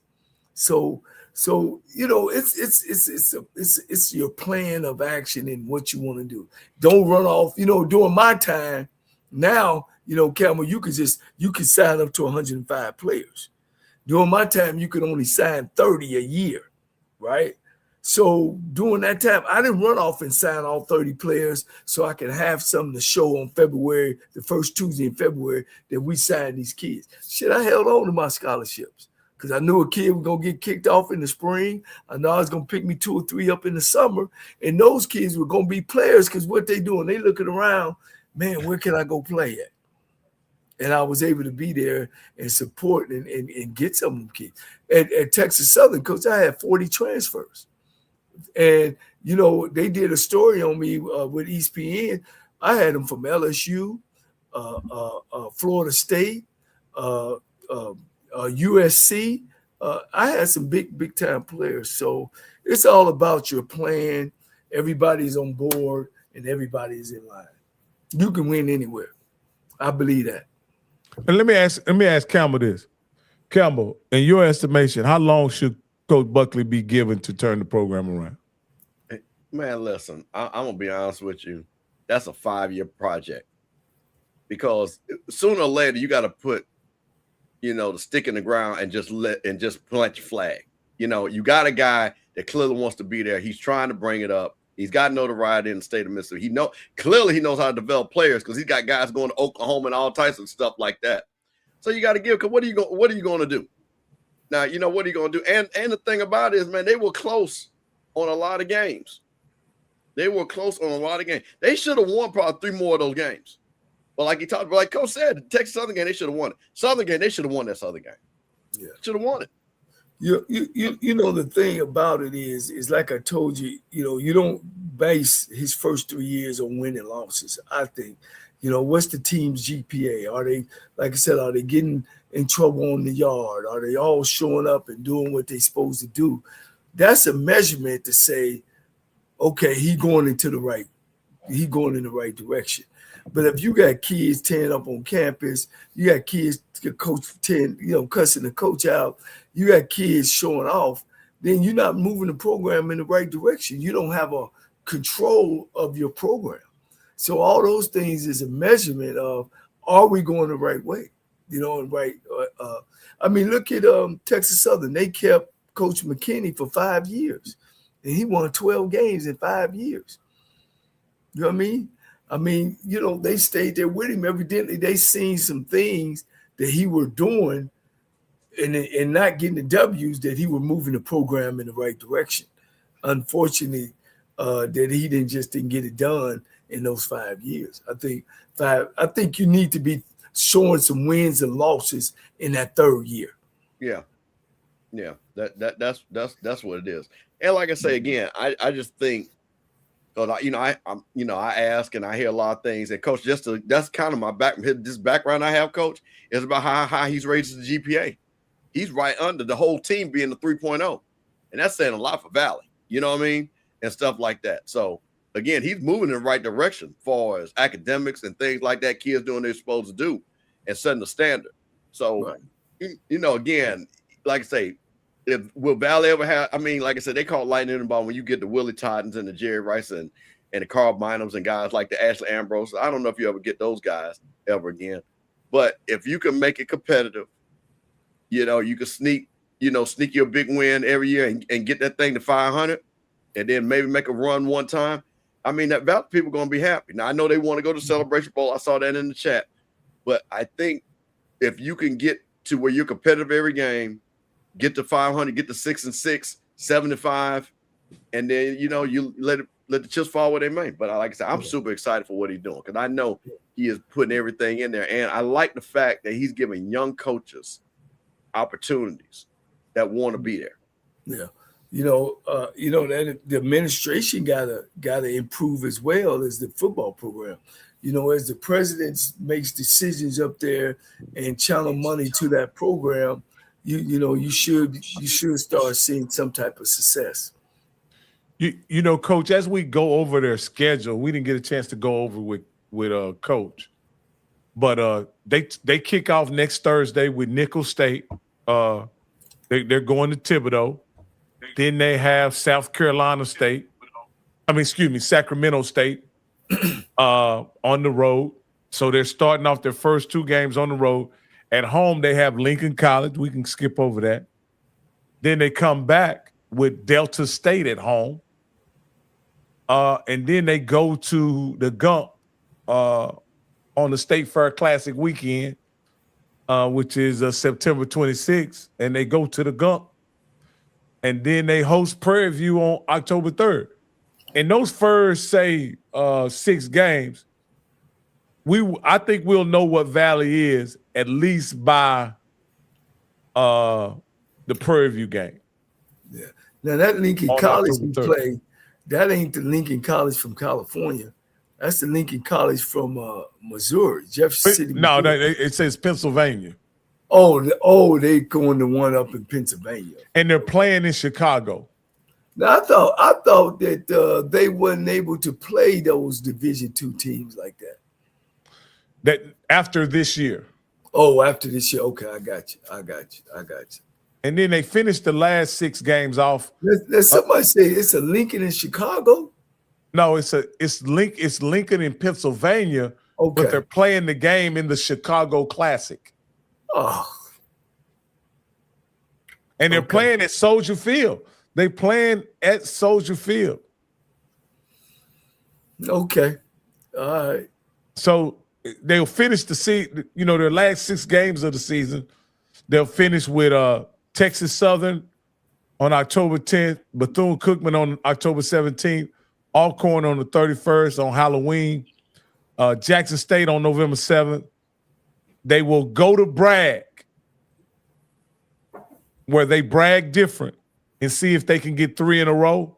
And then they finish up with Alabama A&M in Ida Bena on November 21st. Coach, the only thing I would, when I look at them, would have a concern is they lost their offensive coordinator, and offenses is always behind defenses. And I don't know if you remember, Rocky, when we started our show, when I was talking to you about Central State, about they had a new offensive coordinator came in and changed the whole offense. You remember that? I don't know what Bishop, I don't know if you were with us. And I said that could be a problem. And at that time I was with HBCU Go. I called that game, and I seen all the mistakes, and they just didn't flow. You know, I don't know how much with the new guy they got coming in, young guy, you know, how much can he blend what they did last year with what he done. And at the end of the day, guys, it's about terminology. You know what I mean? Terminology of changing things around. So, you know, when I see coordinators change like that, man, that I think it sets the team back. I could be wrong. I don't think I've been wrong, but depends on if he came in and said, okay, we're going to take what we got and I'm going to put it within I have, but I'm going to keep the terminology. So instead of all the team learn, I learned as the coordinator, which I don't know if he was on the staff last year. He should already know. Yeah, he was a quarterback coach. That's Right. what He was a quarterback coach. That's why he promoted him, because he Right. saw Right. the aptitude to be an OC. Right. He talked about that before you got on, Coach. He talked about the young man, Coach Sims. Who Yeah, actually but Coach, played I think you operate. Coach, I honestly think you operate from a point of privilege in that regard, and this is why I say that. You were a quarterback in college. You were a quarterback coach, wide receiver coach, and then a very successful OC. So when you got the job as head coach, you were gonna run your system, and your system went everywhere you went. So of course you wanted continuity. Continuity in your offense was because you were the continuity. Right. Defensive coaches and guys who don't call or design offenses don't have that same luxury. See, if a guy's a defensive coach, he has to always go find a coordinator, because he's not calling the offensive play. Right. And again, the guy who was a coordinator ultimately got a coordinator's job back where he was from, and he was hired as the coach in waiting. So he has to take that position. He can't stay in the system with T-Buck in that circumstance. So I think you operate from a point of privilege. Is you are the mastermind behind the offense. So you always got the offense right here. Right. So well, and so and that's why I was saying, Rocky, was, you know, sometimes these young cats, man, they'll change everything because it's what I want, you know, what I know, you know, and once again, you know, that's gonna come from the head coach's office as well as his office on, you know, what we doing. You know, are we staying with the same terminology that we have, or you've been putting this together as you grow? Because see, I was that young offensive coordinator, and I got my first offensive coordinator job at Southwestern College under back in 1990. So when I came in, he gave me Oregon State's playbook and said, "This is what I want to run." And I'm like, no, Coach. This, we went back and forth for 4 or 5 days on how can we mesh what I'm bringing to what he wanted. You know, him as a head coach, he wanted to understand, well, when I say something or call something, he'll know it right away. And I'm like, no, I said, Coach, because when I get in the trenches, I'm gonna revert back to what I know. You know what I'm saying? You want to just come to you and flow. Right. And I'll just give you an example. You know, there's a 50 series and there's a 90 series. Both of them the same thing. It's 3-step drop and you run in a hitch or a slant. You know what I mean? But if I've been learning the 90 system and he wanted me to do the 50 system, you know what I'm saying? It kind of throws you off. So anyway, but here's the other thing. We were both coming in new.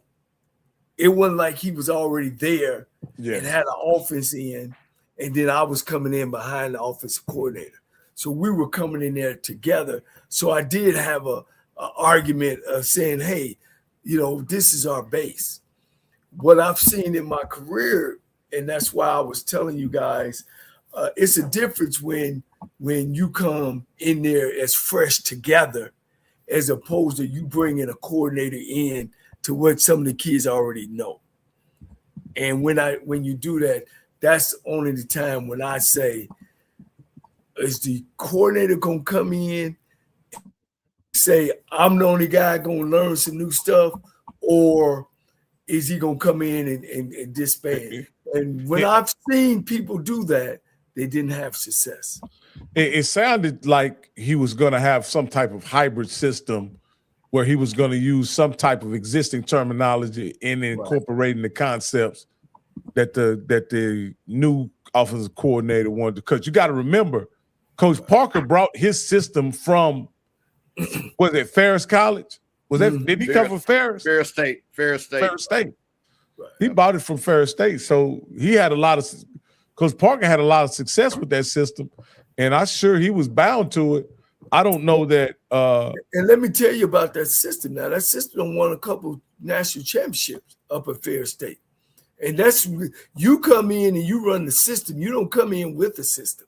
And that system had a lot to do with running the option football, dives, all that kind of stuff. So I don't know how much the new guy came in not knowing that system, but yet learning it. And I want to take my hat off to him. I hear, how intelligent he is, how he can grasp. I've heard a lot of good things for him, but when he come in, we'll see. We'll see. And like I said, if that was a thing that concerned me on the football part of Valley, that would be my concern. Hey, Coach, before we get out of here, because we got about 5 more minutes and then we're going to get out of here. Tomorrow is a very important day, regarding TSU and the direction of their athletic program. Can you explain to people what's going on tomorrow and what's at stake? Okay. And before I say that, man, and you guys know, I had something to do. I want to send a shout out to James Woody, former college football coach, one of the greats, played NAIA football at Central State. He played quarterback, All-American. Played with some great players, man. He passed away on Monday, in between Saturday and Monday. And I want to send a shout out to him, his family. He had a daughter, beautiful daughter, had a grandson. He also had 2 sons himself. One played at Grambling baseball, and the other one played at one of the great junior colleges down in Mississippi, man. And he was a real dear friend of mine. So I want to just tell him rest in peace. Great guy, great coach, man, and he'll be missed. But hey, man, that's I just wanted to make sure I got that out, man. Now bring me back where we need to be, Coach. Well, tomorrow is a very pivotal day in the direction of the TSU athletic program. There's going to be a process where they're going to there's going to be a contract and a hiring recommended. And I wanted you to, just brief the people on what's going on. We're not going to discuss it tonight. Right. We're going to discuss it tomorrow. But I just wanted you to let people know what's at stake tomorrow at TSU. Yeah, our between our board and the faculty staff, having a group of people voting on some folks. They're voting on our new athletic director, possibly coming from Jackson State, Ashley Robinson. And it's been a double thing on the coach lottery from Seton Hall on he didn't pass the first 2 boards. But his name been pushed on for a vote on tomorrow. Again, we're not sure where that's at, but we're sure on Ashley Robinson of getting pushed or the votes coming on to him. Of course, everybody know that Ashley hired Deion Sanders and went on to hire T.C. Taylor, and he took their program and put it back in where it's supposed to be. There's some things about Jackson State program that was left there, but we had some guys that Coach Chapman, a basketball coach who had been there since March when Johnny left to go back to LSU. He have been recruiting, taking care of players, all the way to now. His great term September. And of course, everybody know basketball season started in October, but then you want to bring a new coach in. We had some alumni that actually I was at school in, and before them, and during the time they were at Texas Southern, felt that a guy named Tony Wiley, who's a Texas Southern graduate, he started off sports information director at Texas Southern, and then he went to the Houston Oilers. He was with the Titans. He was with the Washington Redskins as like the third man in charge. And they feel that Texas Southern need to hire our own. And he's been getting a big push from Boris Miles, state senate. He's been getting a push from a lot of the alumni of saying, we want this guy to be the next athletic director in. So we got great choices. Ashley Robinson, you can't go wrong. Tony Wiley, you can't go wrong. I'm not real familiar with Coach Lowry from Seton Hall. I'm not real, but Coach Chapman was with Johnny, who had a great season. I mean, they won several SWAC championships, and he has been the assistant coach, I want to say, since 2017. And they're asking why we just can't keep him in place until next year when everything starts again.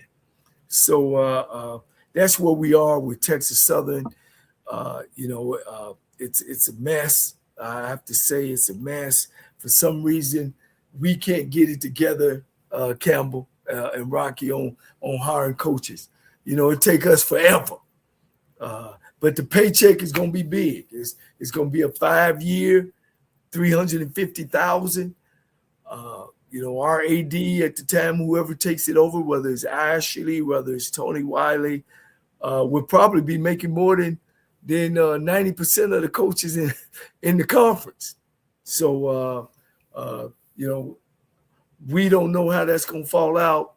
We'll know tomorrow if it's even going to be a meeting. Like I said, Coach, they are it's on the board. It's already on the schedule. It's going to be a meeting, and somebody is all. And a guy that's like and I kind of watch him. He's not one of them trolls. He's reported they're going to announce the AD tomorrow, and this is somebody that Kyle Mosley has kind of interacted with. So that's why I kind of am interested when he put that tweet out there. And stuff the first message I got was that the meeting was today. No, the 18th. That's the first. That's what went out in the Houston Chronicle. The update that came from their tweet. Yeah. See, they had it wrong. That's the board of trustees meeting. It's kind of like we pull. You can look it up. You saw it. They had it. No, they had it. No, it was the 28th. It's an emergency. It was the 20. It was the 28th, and they moved it to the 19th. Yeah, but and that's the problem that the alumni is saying.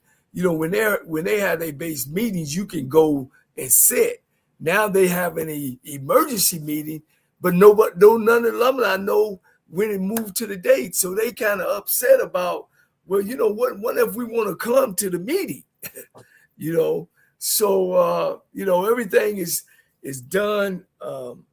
I just received a letter from the state senator who had wrote a letter to the president about his reference for Tony Wiley. So I think the president's choice is Ashley Robinson. So I mean, it's it got some twists and turns. So like you say, Campbell is right. It's an emergency meeting. The board called it emergency meeting, and I think, correct me if I'm wrong, Bishop. You don't have to have the whole group, but you got to have the majority. So you gotta have a quorum. Yeah, you gotta have a quorum, and to see that who they want. As I just, I don't know. I think you should hard to head the AD first, roll with the assistant coach that has taken over the program till you can bring another guy in. Wait till next year where that coach can start fresh. Because now that I'm the AD, you bringing in that I got a 2-year football coach, and I'm gonna have a first-year coach that I don't even know. So hey, I wait, hold on, wait a minute. This is Chris Dishman's 3rd year, isn't it? Yeah, he great go into his 3rd year, but he's been there for 2. Okay. You see what I'm saying? And this is the last year of the contract. Yeah, last year of the contract. I'm coming in on the guy at the end, then I'm coming in on the guy on the front end. As the AD, I got to come in and work with these guys. Well, Coach, let me ask you this, because you're a Texas Southern guy. I got to ask this question, and I'm going to separate AD Rollins. We know how great he is, right? Yes. But I've looked at this guy, Tony Wilder, and he's your frat brother. I've looked at his resume. Right. And you got a lot of heavyweights. How important is it, because he's an alumni, that he should get that position? Well, let me make sure I'm clear. And then you say he knows where the bathroom is at, and he has Bob McNair connections. This is nothing against Ashley Robinson. I just don't think we'll go wrong. But I'm a Texas Southern man, and I've always believed in hiring your own. You know what I'm saying? And Tony, has the pedigree. He knows the McNairs, of the world. He has his NFL ties of the world. Being in sports information director, he knows, of course he knows where the bathroom is. And he'll bring in people from the alumni just because they know him. You know what I'm saying? Just because they know who he is. And the thing about it is, and see, that's the thing, when you get in leadership roles, it ain't about you. It's about how you can service the people. And if you can service the people and make them want to be a part of you, then it'll be much easier on him, as of Ashley is coming in and kind of learning the role. Now, one great thing about Ashley, he was at Prairie View. Right. So he already has a string to some of those people, but Tony has a string also, not only on the college level or to the city, he has a string also to the professional level as well on how they do it. So I don't think we lose on that one. You know what I'm saying? I would have to say that I am a TSU guy. I know Tony personally. We've had a lot of good times together, and you can't go wrong. And I'm big on hiring your own. Well, I just thought, I've seen it, and this is what happens in the space, right? Because I've been watching, and I really did a deep dive on his background, right? And I thought it was interesting. We have people that we do, and we talked about it all last night, but none of us are Texas Southern guys, right? So we can look at it. To me, it's only 2 dimensions. But again, as they say, there's 3 dimensions, but there's a 4th dimension, is insight. And as I started looking at insight, I'm like, this won't be a bad choice. You know what I mean? They're acting like, let me not say what I'm about to say. This won't be a bad choice for Texas Southern, like you said, Coach, because he has a big background on a lot of things, fundraising, knowledge, working with the NFL, connections to school, a lot of the big-time money alumni, like you say, all know him and things like that. So I thought it was interesting. You got the outside media that, again, that SWAC and people like that, like, oh, it's got to be Ashley Robinson. And I'm not saying that Ashley Robinson is not. He is the number 1 AD. There's no doubt. But when I look at sometimes, and you guys know this, sometimes the best looking girl ain't going to be your wife. Because sometimes it's about fit. So my thing is, see, this is where I argue with you, Steve. When you're a football team and you need a quarterback and you get a chance to hire Tom Brady, you don't argue. You don't worry about fit. You don't worry about how do you not know whether he understands the offense. You don't worry about any of that stuff. You bring the best guy on. This guy is legendary in the SWAC. He's transformed a couple of programs. I'm not arguing that. What I'm saying is you're minimizing Tony Wiley, because it doesn't matter it doesn't matter who Tony Wiley is when you have a chance to hire Ashley Robinson, the 2-time FCS AD of the year. I listen. Okay. Okay. This is what we're gonna do.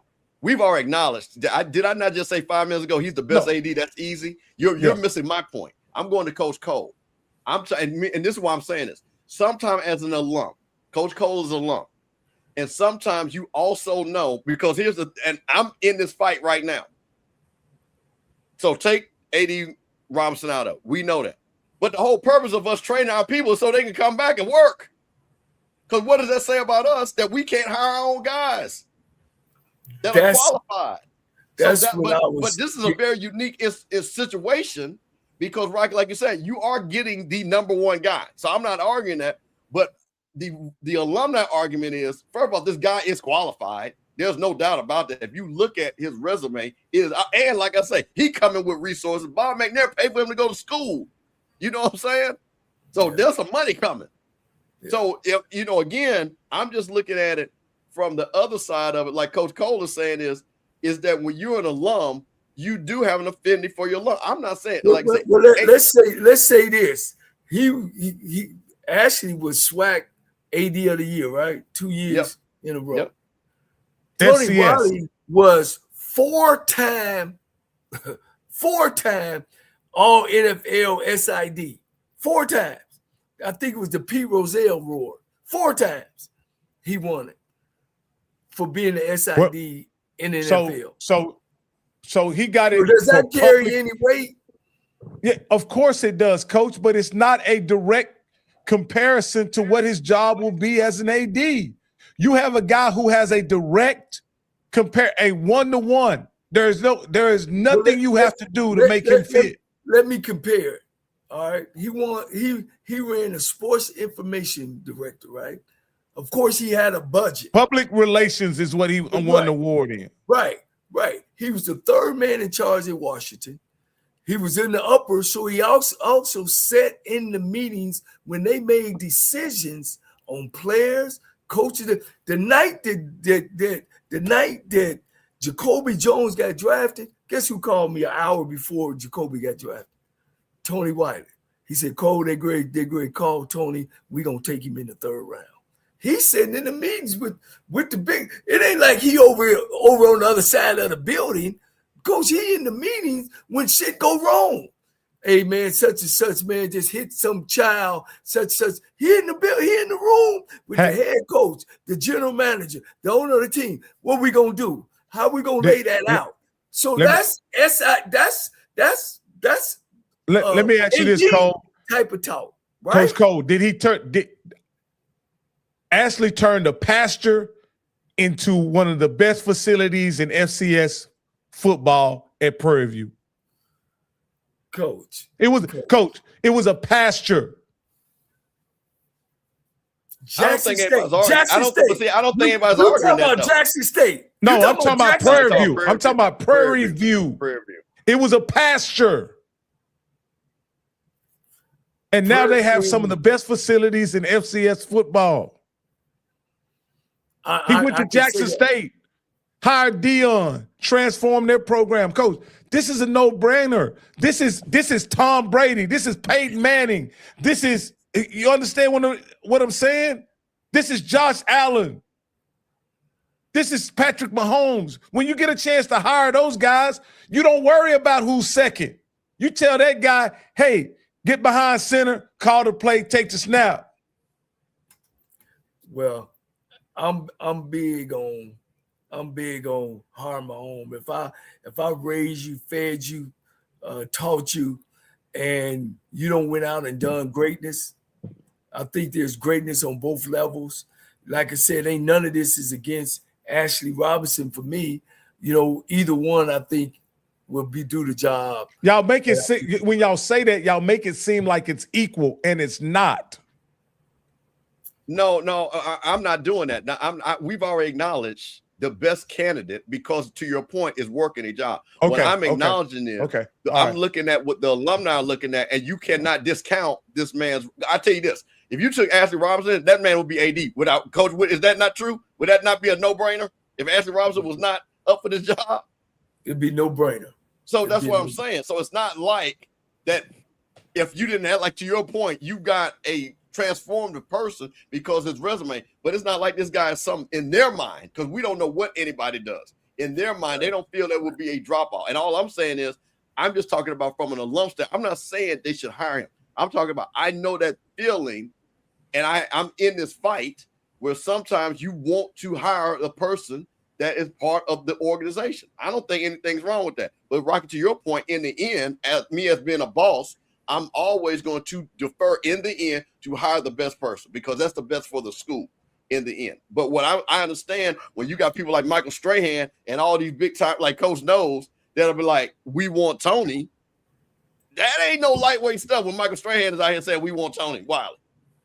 Well, the other part is that, you know, the AD is just AD. You know, you got to still be able to hire the coach, you know, to be able to make sure those things are going in the right direction.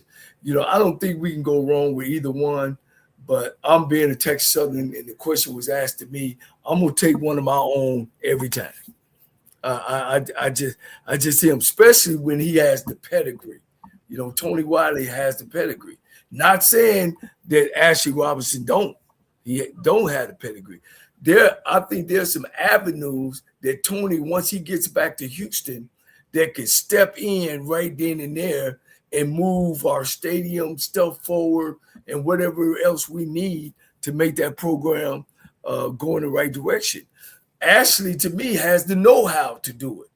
Tony has, I think, the information or the people that he can put his hands on that will do it. So when you look at that, I get it. I think you're comparing apples to oranges when you start talking about Tom Brady and you know, they actually, man, are taking the snap. When you the AD, you don't take the snap. You get somebody to take the snap.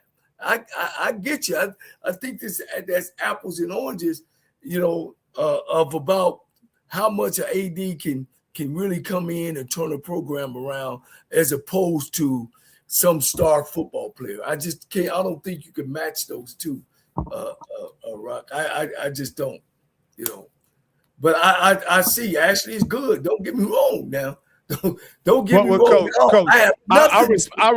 I respect what you're saying, Coach, and I think that is the you have given the most honest, you know, interpretation of what's going on.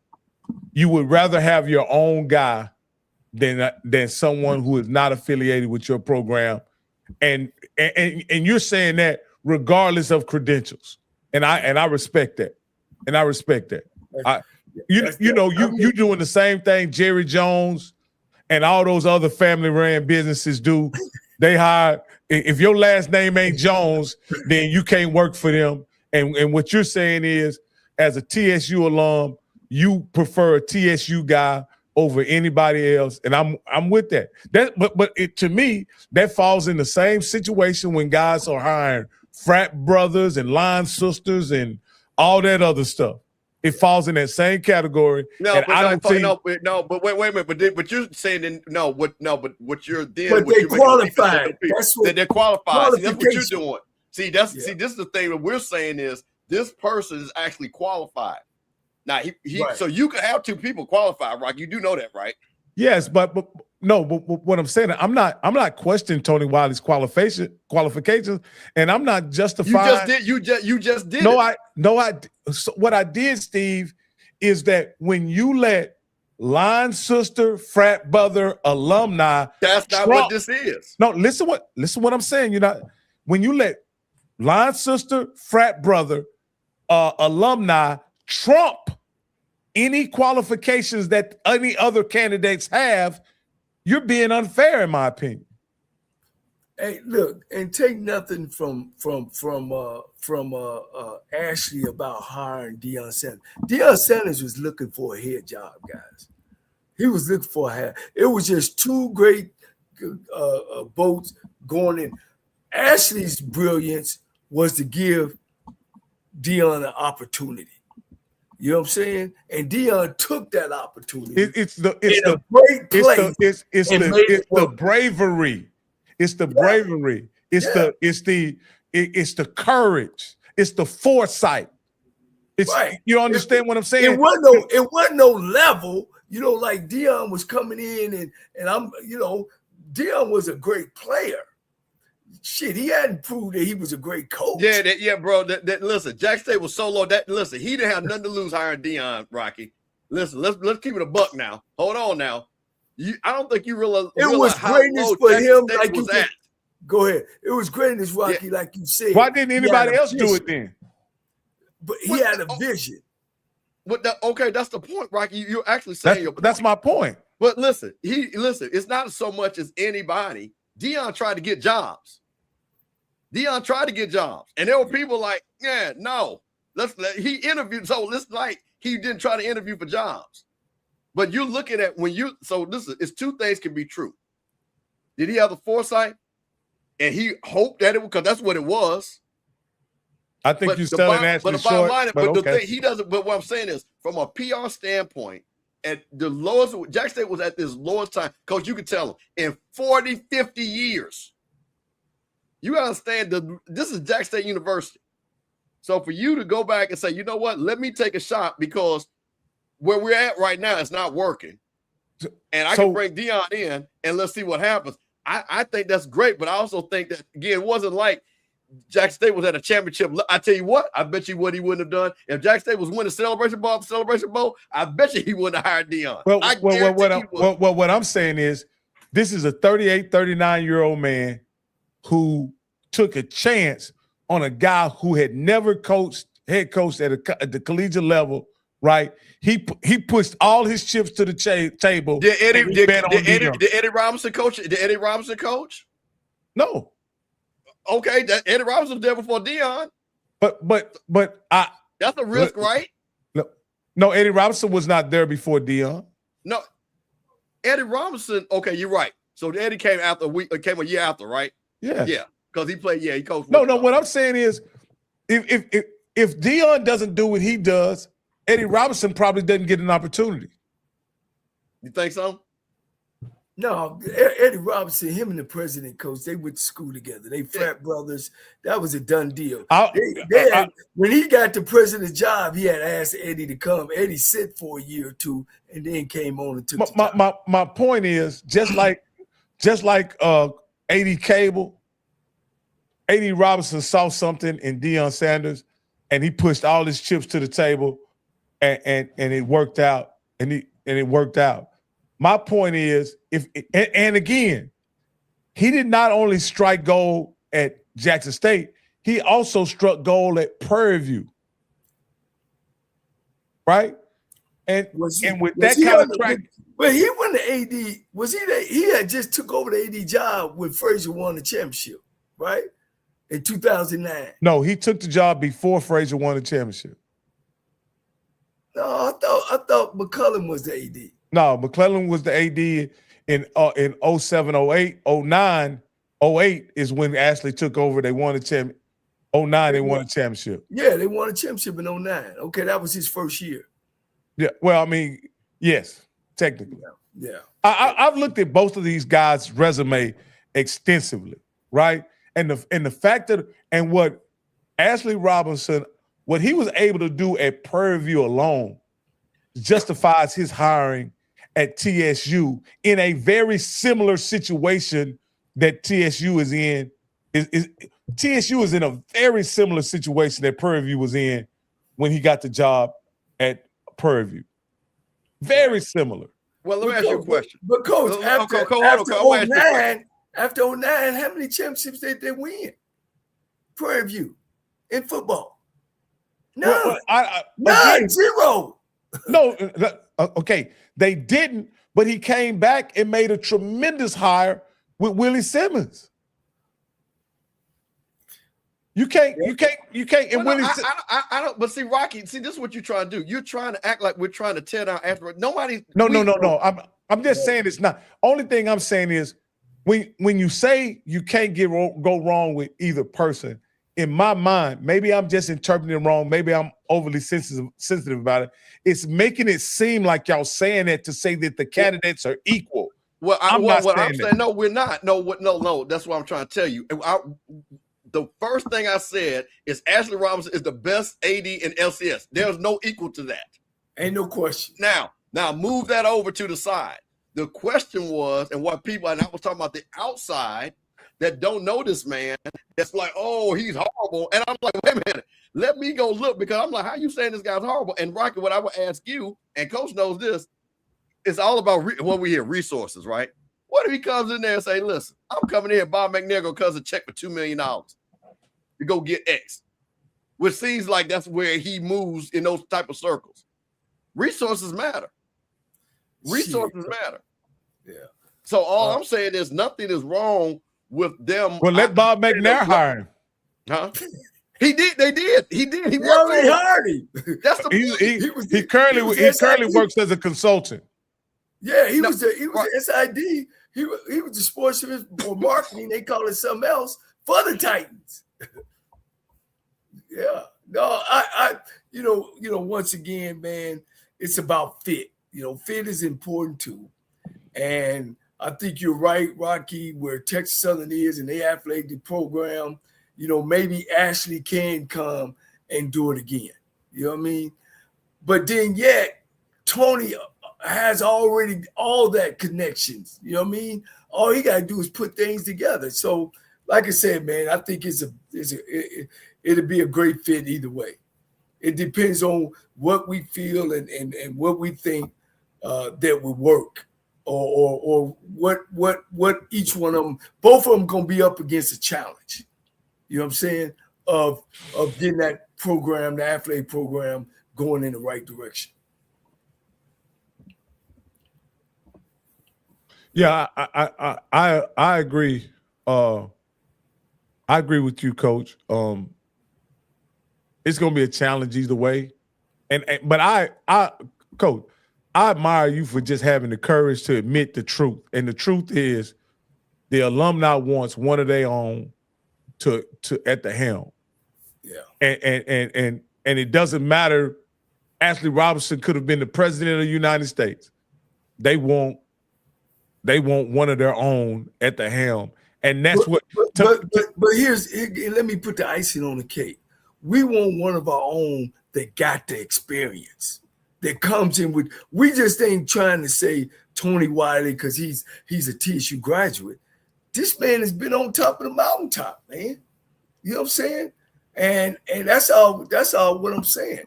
He's been there. And I'm saying this too. Nothing against Ashley Robinson, because shit, I want to win at Texas Southern.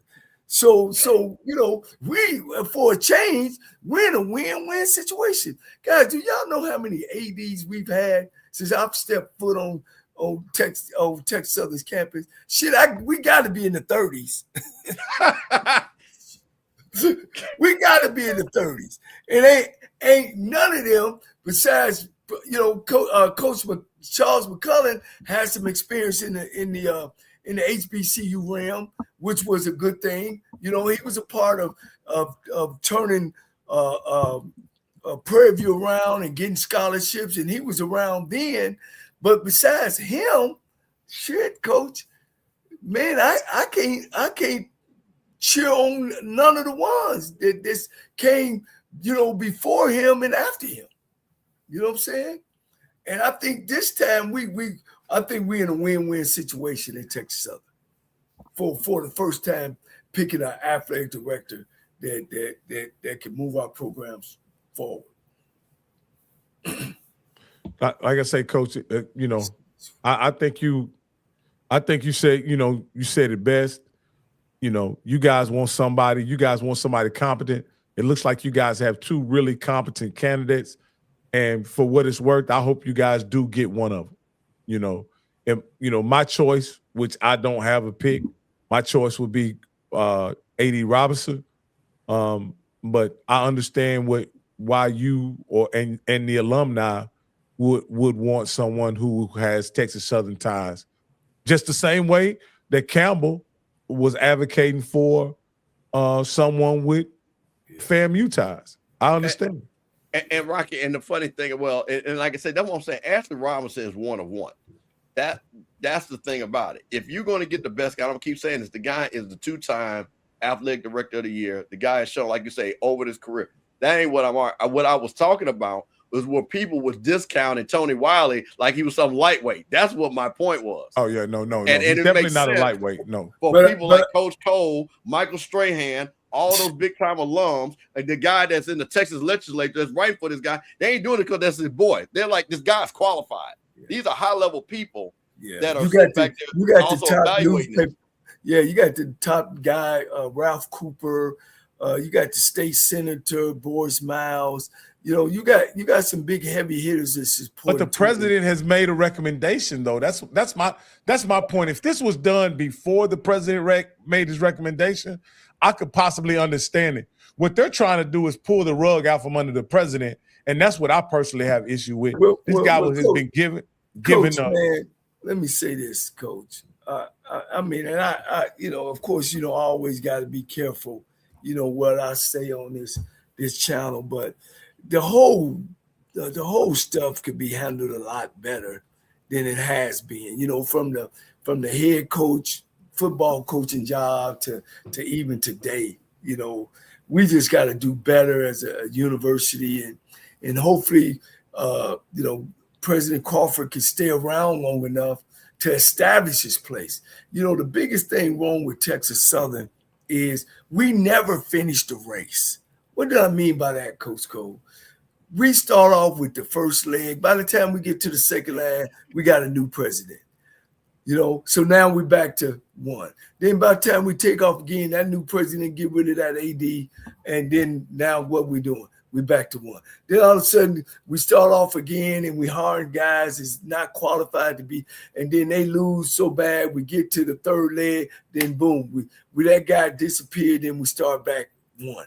We never could finish the race, man, of getting our program and our university together where we got one president that's going to stay around for 5 years, one athletic director going to stay around for a while, you know what I mean? One football coach going to stay around, and so forth and so.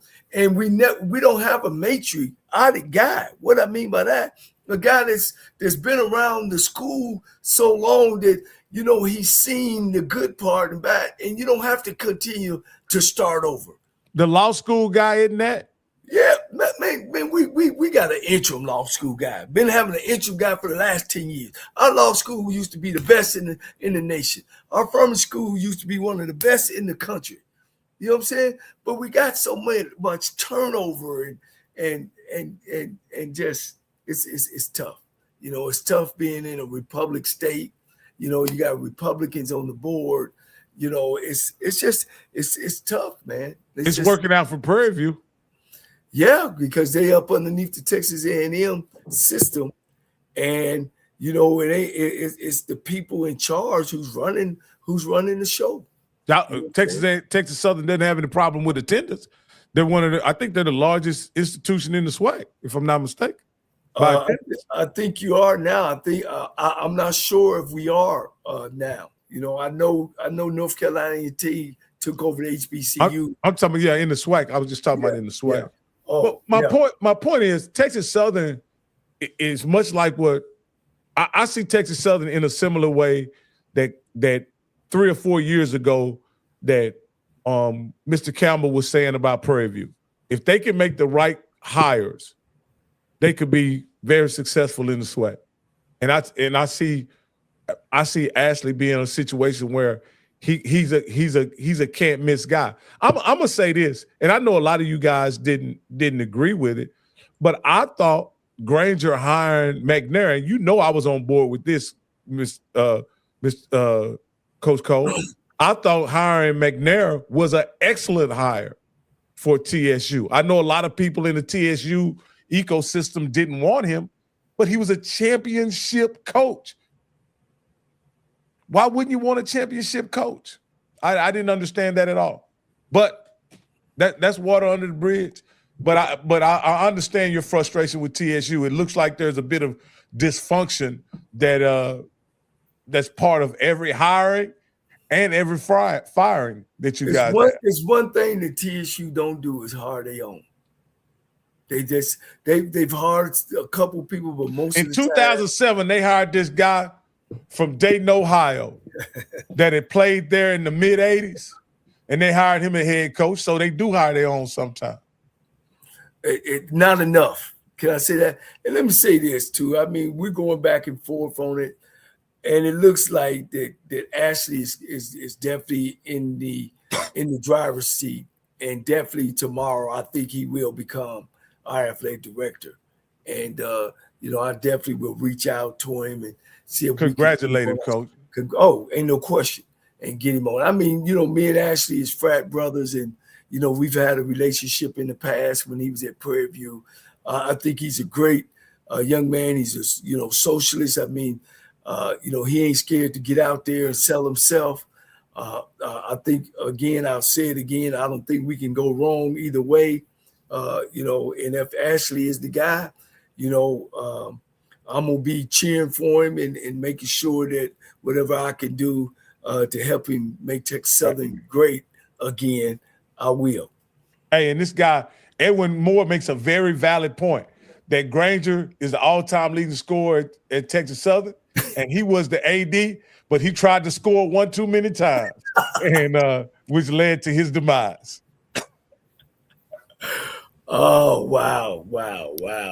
Edwin Moore, stop it. Stop it. Rocky added that. Don't put that on my boy Edwin. And Rocky added that extra, Coach.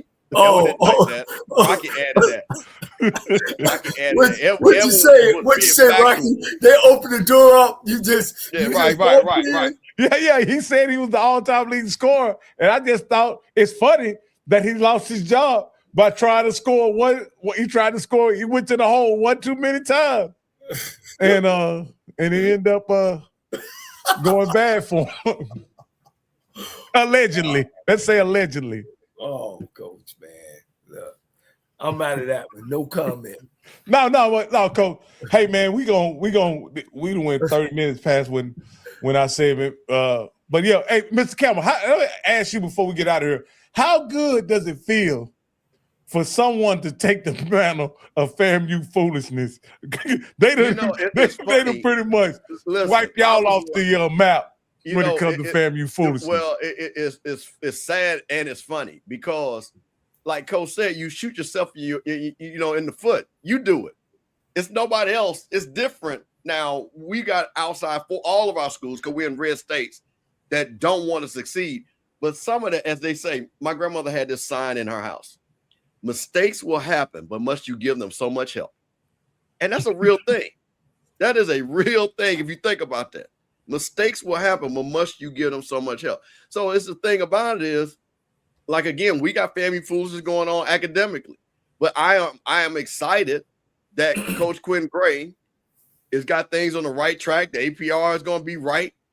Kids are going to class. The GPA is up. And where did he graduate from? Huh? Where did he graduate from? Gray? Yeah. Florida yeah. See, we did the hookup. We hired for somebody from Florida A&M. Yeah.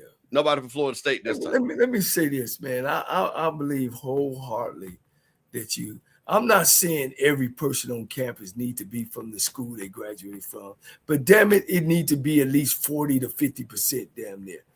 Because you invested, you got skin in the game. You know what I mean? You want the best for the school. You want to go to work or your friends and tell, man, I'm a Texas Southern employee and I went to school there. We don't have that, man.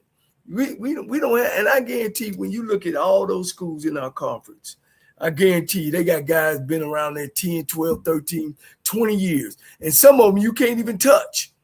I guarantee that. You know what I'm saying? And so when stuff happens at the school, everybody ain't running away from each other. They running towards each other to say, hey, what goes on, we can deal with it on the inside. But at Texas Southern, man, I mean, when something happen, Coach, it's all over. It's all over, man. I don't know if he's a Kappa, but Coach Gray ride motorcycles. Does that count? He's not a Kappa. No, he's not. He's not in the fraternity at all. Is he in a motorcycle club? Does he get credit for that? And when they say he got a hog, that thing is nice, boy. That thing is nice. Yeah. But Coach Cole, I think you're right, Coach. I think you should extend opportunities to your people, right? I'm not disagreeing with that. And to say this, if the president had selected Tony Wiley as the candidate, I think there would have been momentum for people to get behind the Tony Wiley hire. But the man in charge chose someone else who is highly qualified. And I just think it's kind of messy to try to pull the rug out from under him like that. I just don't think that. I think you're going to always have discord when you try to undermine the guy whom you've put in charge of the organization. Yeah, I hope that Ashley Robinson come in, man, and clean house. Whatever clean house mean, I hope he come in and clean house, and put some people around him that love this university. And I know, him just being a black college guy, HBCU, he finished from Mississippi Valley State.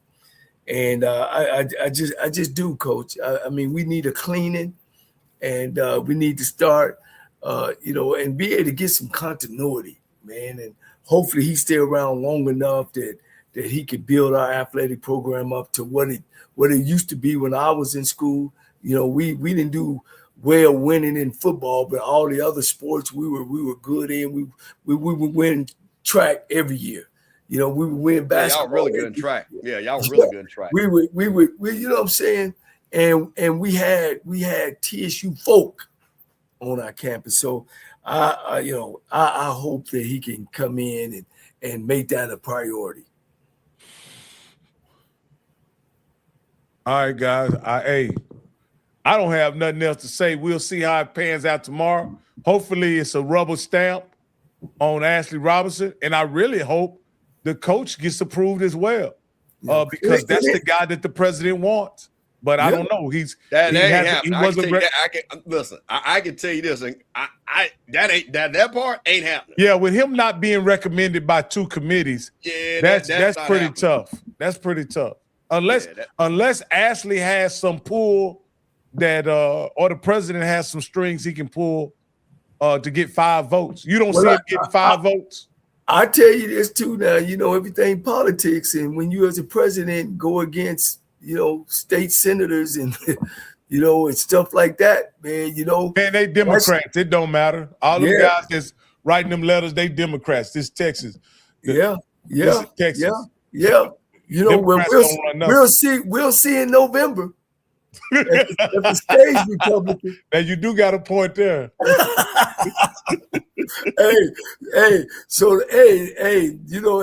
that whole board might be getting their books and stuff up out of there. But we ain't. You think Hinojosa is gonna beat Hot Wheels? No, the governor appoints all that stuff, man. Your governor's running. Your governor's in Texas running again. So it's just the Senate guy that y'all might get Paxton. Y'all might yeah. Okay. Yeah. But but Hinojosa ain't beating Hot Wheels. No, not even close. Wow, not even close. Yeah, but I want to just say for the record, me and Coach Cole are not saying that Ashley Robinson should not be the AD. We were having a different Rocky, and then he pulled Blue in there because Blue didn't hear the first part. Blue, we totally agree with what you're saying. Nobody is saying to do the other. We're just explaining. But Coach Cole is saying no. Let's be honest. Coach Cole is saying the fact that Tony Wilder is a TSU grad should mean something. We all saying that. I think it should. It should. I'm not saying that should be the overriding factor. I don't think Coach is saying that's the override. But listen, if you took Ashley Robinson out of it, that's what I'm saying. He is not the example. But if all things are equal, and it should be like that. If all things are equal and they got a guy and they got him, then you should hire your graduates. That's the whole purpose of what we're trying to do in these schools. It's almost so would you? Let me ask you this. Would you hire Tony Wiley over AD Suggs? AD Suggs went to FAMU. So that's why I hired AD Suggs. No, I'm just saying, I'm asking you a question. If those were the two candidates. All right, you know what? No, okay, great question. You know why Angela? I love that question because this is going to answer. That's why Angela was perfect for FAMU because she knew FAMU. She knew all the politics of FAMU, Republican, Democrat, all that. So if she's going to leave Florida and Tony Wiley literally has a phone call to Bob McNair, Angela does not have a phone call to Bob McNair. So you're going to hire Tony Wiley. Yeah. See, here's the difference. When you hire Ashley, which probably gonna be hard, all alumni is not gonna come out and support off the top. It's just almost like when you was watching. Are they supporting that? Are they supporting watching the Wizard of Oz and the Wicked Witch came down and smashed the other one, and all the Munskins was hiding, and they told her to come on out. That's Ashley's welcome gonna be. But if you hire Tony, it's gonna be overwhelming. You know what I'm saying? So then now there's gonna be a group of people that follows Ashley, and he'll get a new group of alumni to follow him. Instead, if Tony came in, they all would jump on board. Hey, Coach, let me say my one line. Let me do my Rocky. Coach, listen, you don't understand what to play here. Next year, Deion's gonna say that he's got medical issues, and when they like 4 and something, he gonna step down, and all of a sudden he gonna get this miracle health. He gonna say the Lord healed him, and he gonna be y'all football coach. Deion said gonna be a football coach at TSU, and then y'all gonna go nuts. Like parents, y'all gonna have day parties. They gonna bring in everybody. Deion Sanders is gonna be y'all coach. I'm putting it out there. Where is Lionel still? So, hey, Lionel, put that on that board that you got. What you say it's gonna be? What you say it's gonna be? Hookah and mimosas at the TSU game. Put that on your board, my nephew. Put that on the board. Deion Sanders in 2 years will be Tennessee State. That goes on the vision board. That goes on that board that Lionel got. That big prediction board that he got. Hey, I thought about that. I thought about that too, Camel, but I just don't see somebody giving up $10 million. Well, what if he? No. Hey, what about this? I got one even better. What if he hires Tony Romo? Because it looked like he's gonna need a job. Oh man, 500,000. Tony Romo don't know what. Don't know. Listen, you don't know what he's claiming. Now, guys, our next football coach, and I gotta say I apologize to Coach Chris Dishman. Because we just talking. And we said that last night. Yeah. But the highest that our next football coach under Ashley Robinson gonna make 500,000. I guarantee you, he gonna make 500,000. Well, I'll tell you one thing. The next coach is gonna be making 500,000. He gotta get that check, Coach. If Dish win the conference. If Dish win the conference, he may make that 500,000. Listen, now what? You know what? I'm gonna tell you something. I'm gonna say this, and Coach Dishman, I'm telling you right now, I want you to be successful just so that can happen. So you want Coach Dish to get that 500? Because you know what? Sometimes when people bet against you, I like when people overcome that adversity. Because we already listen. It's already being said. So you know what? So, Coach, listen, I'm saying it for you. There's nothing fair about what's about to happen to you. I'm going to say this right now. They're going to be every game you coach, people are going to be talking about your job and who should be the coach next year. Coach, go on and prove them wrong. Matter of fact, do a game one, Coach. You know what I really think? I think Bucky going to start doing the media at Texas Southern as soon as Ashley get hired. Oh, listen. They not letting him do it in Colorado as much, but he ain't getting that check. No, man, this has been great, man. I always have a blast with you guys. We got a show tomorrow. We're going to have Coach Pearl on from Allen College, man. And we're going to be on it. What time we going to be on, Coach? Same time. Same time? Okay, we're going to be on the same time, man. And by then, maybe Coach will have talked to Ashley Robinson, and he'll make a surprise appearance on HBCU Coaches Corner. Remember, Rocky said that. That's not anybody else. Rocky said there could be a surprise appearance by Texas Southern next AD, Ashley Robinson. That's it. When I get on my knees tonight, that's what I'm going to pray listen, for. Hold on. Let me ask that. We were very fair to her. Because let me tell you the difference between her and Tony Wiley. Tony Wiley was raising money for Bob McNair. She was trying to raise money with raffle tickets. That's my answer to that. Can we let that lady live? Well, he want to be funny. I'm just telling the truth. Y'all, okay, Steve. Let's be fair. Y'all didn't want her, and she was replaced. That's the simplest way to he the one brought it up. I'm just answering the question. Listen. All I say is anything I said was not a lie. That young lady's doing a fabulous job over at her alma mater. Well, and you know what? And that's what okay. For Farley, thank you. Where is she at, Rocky? At her alma Where's mater. she at? And you know why? Because she know where the bathroom's at. That's why she's doing a great job. So sometimes that's why you hire people that know your school. So that's a perfect example of that. She was able to get FAMU. She was able to get FAMU straightened out, and so she went to her alma mater and continued on with her greatness. Hopefully, she continues on her championship run.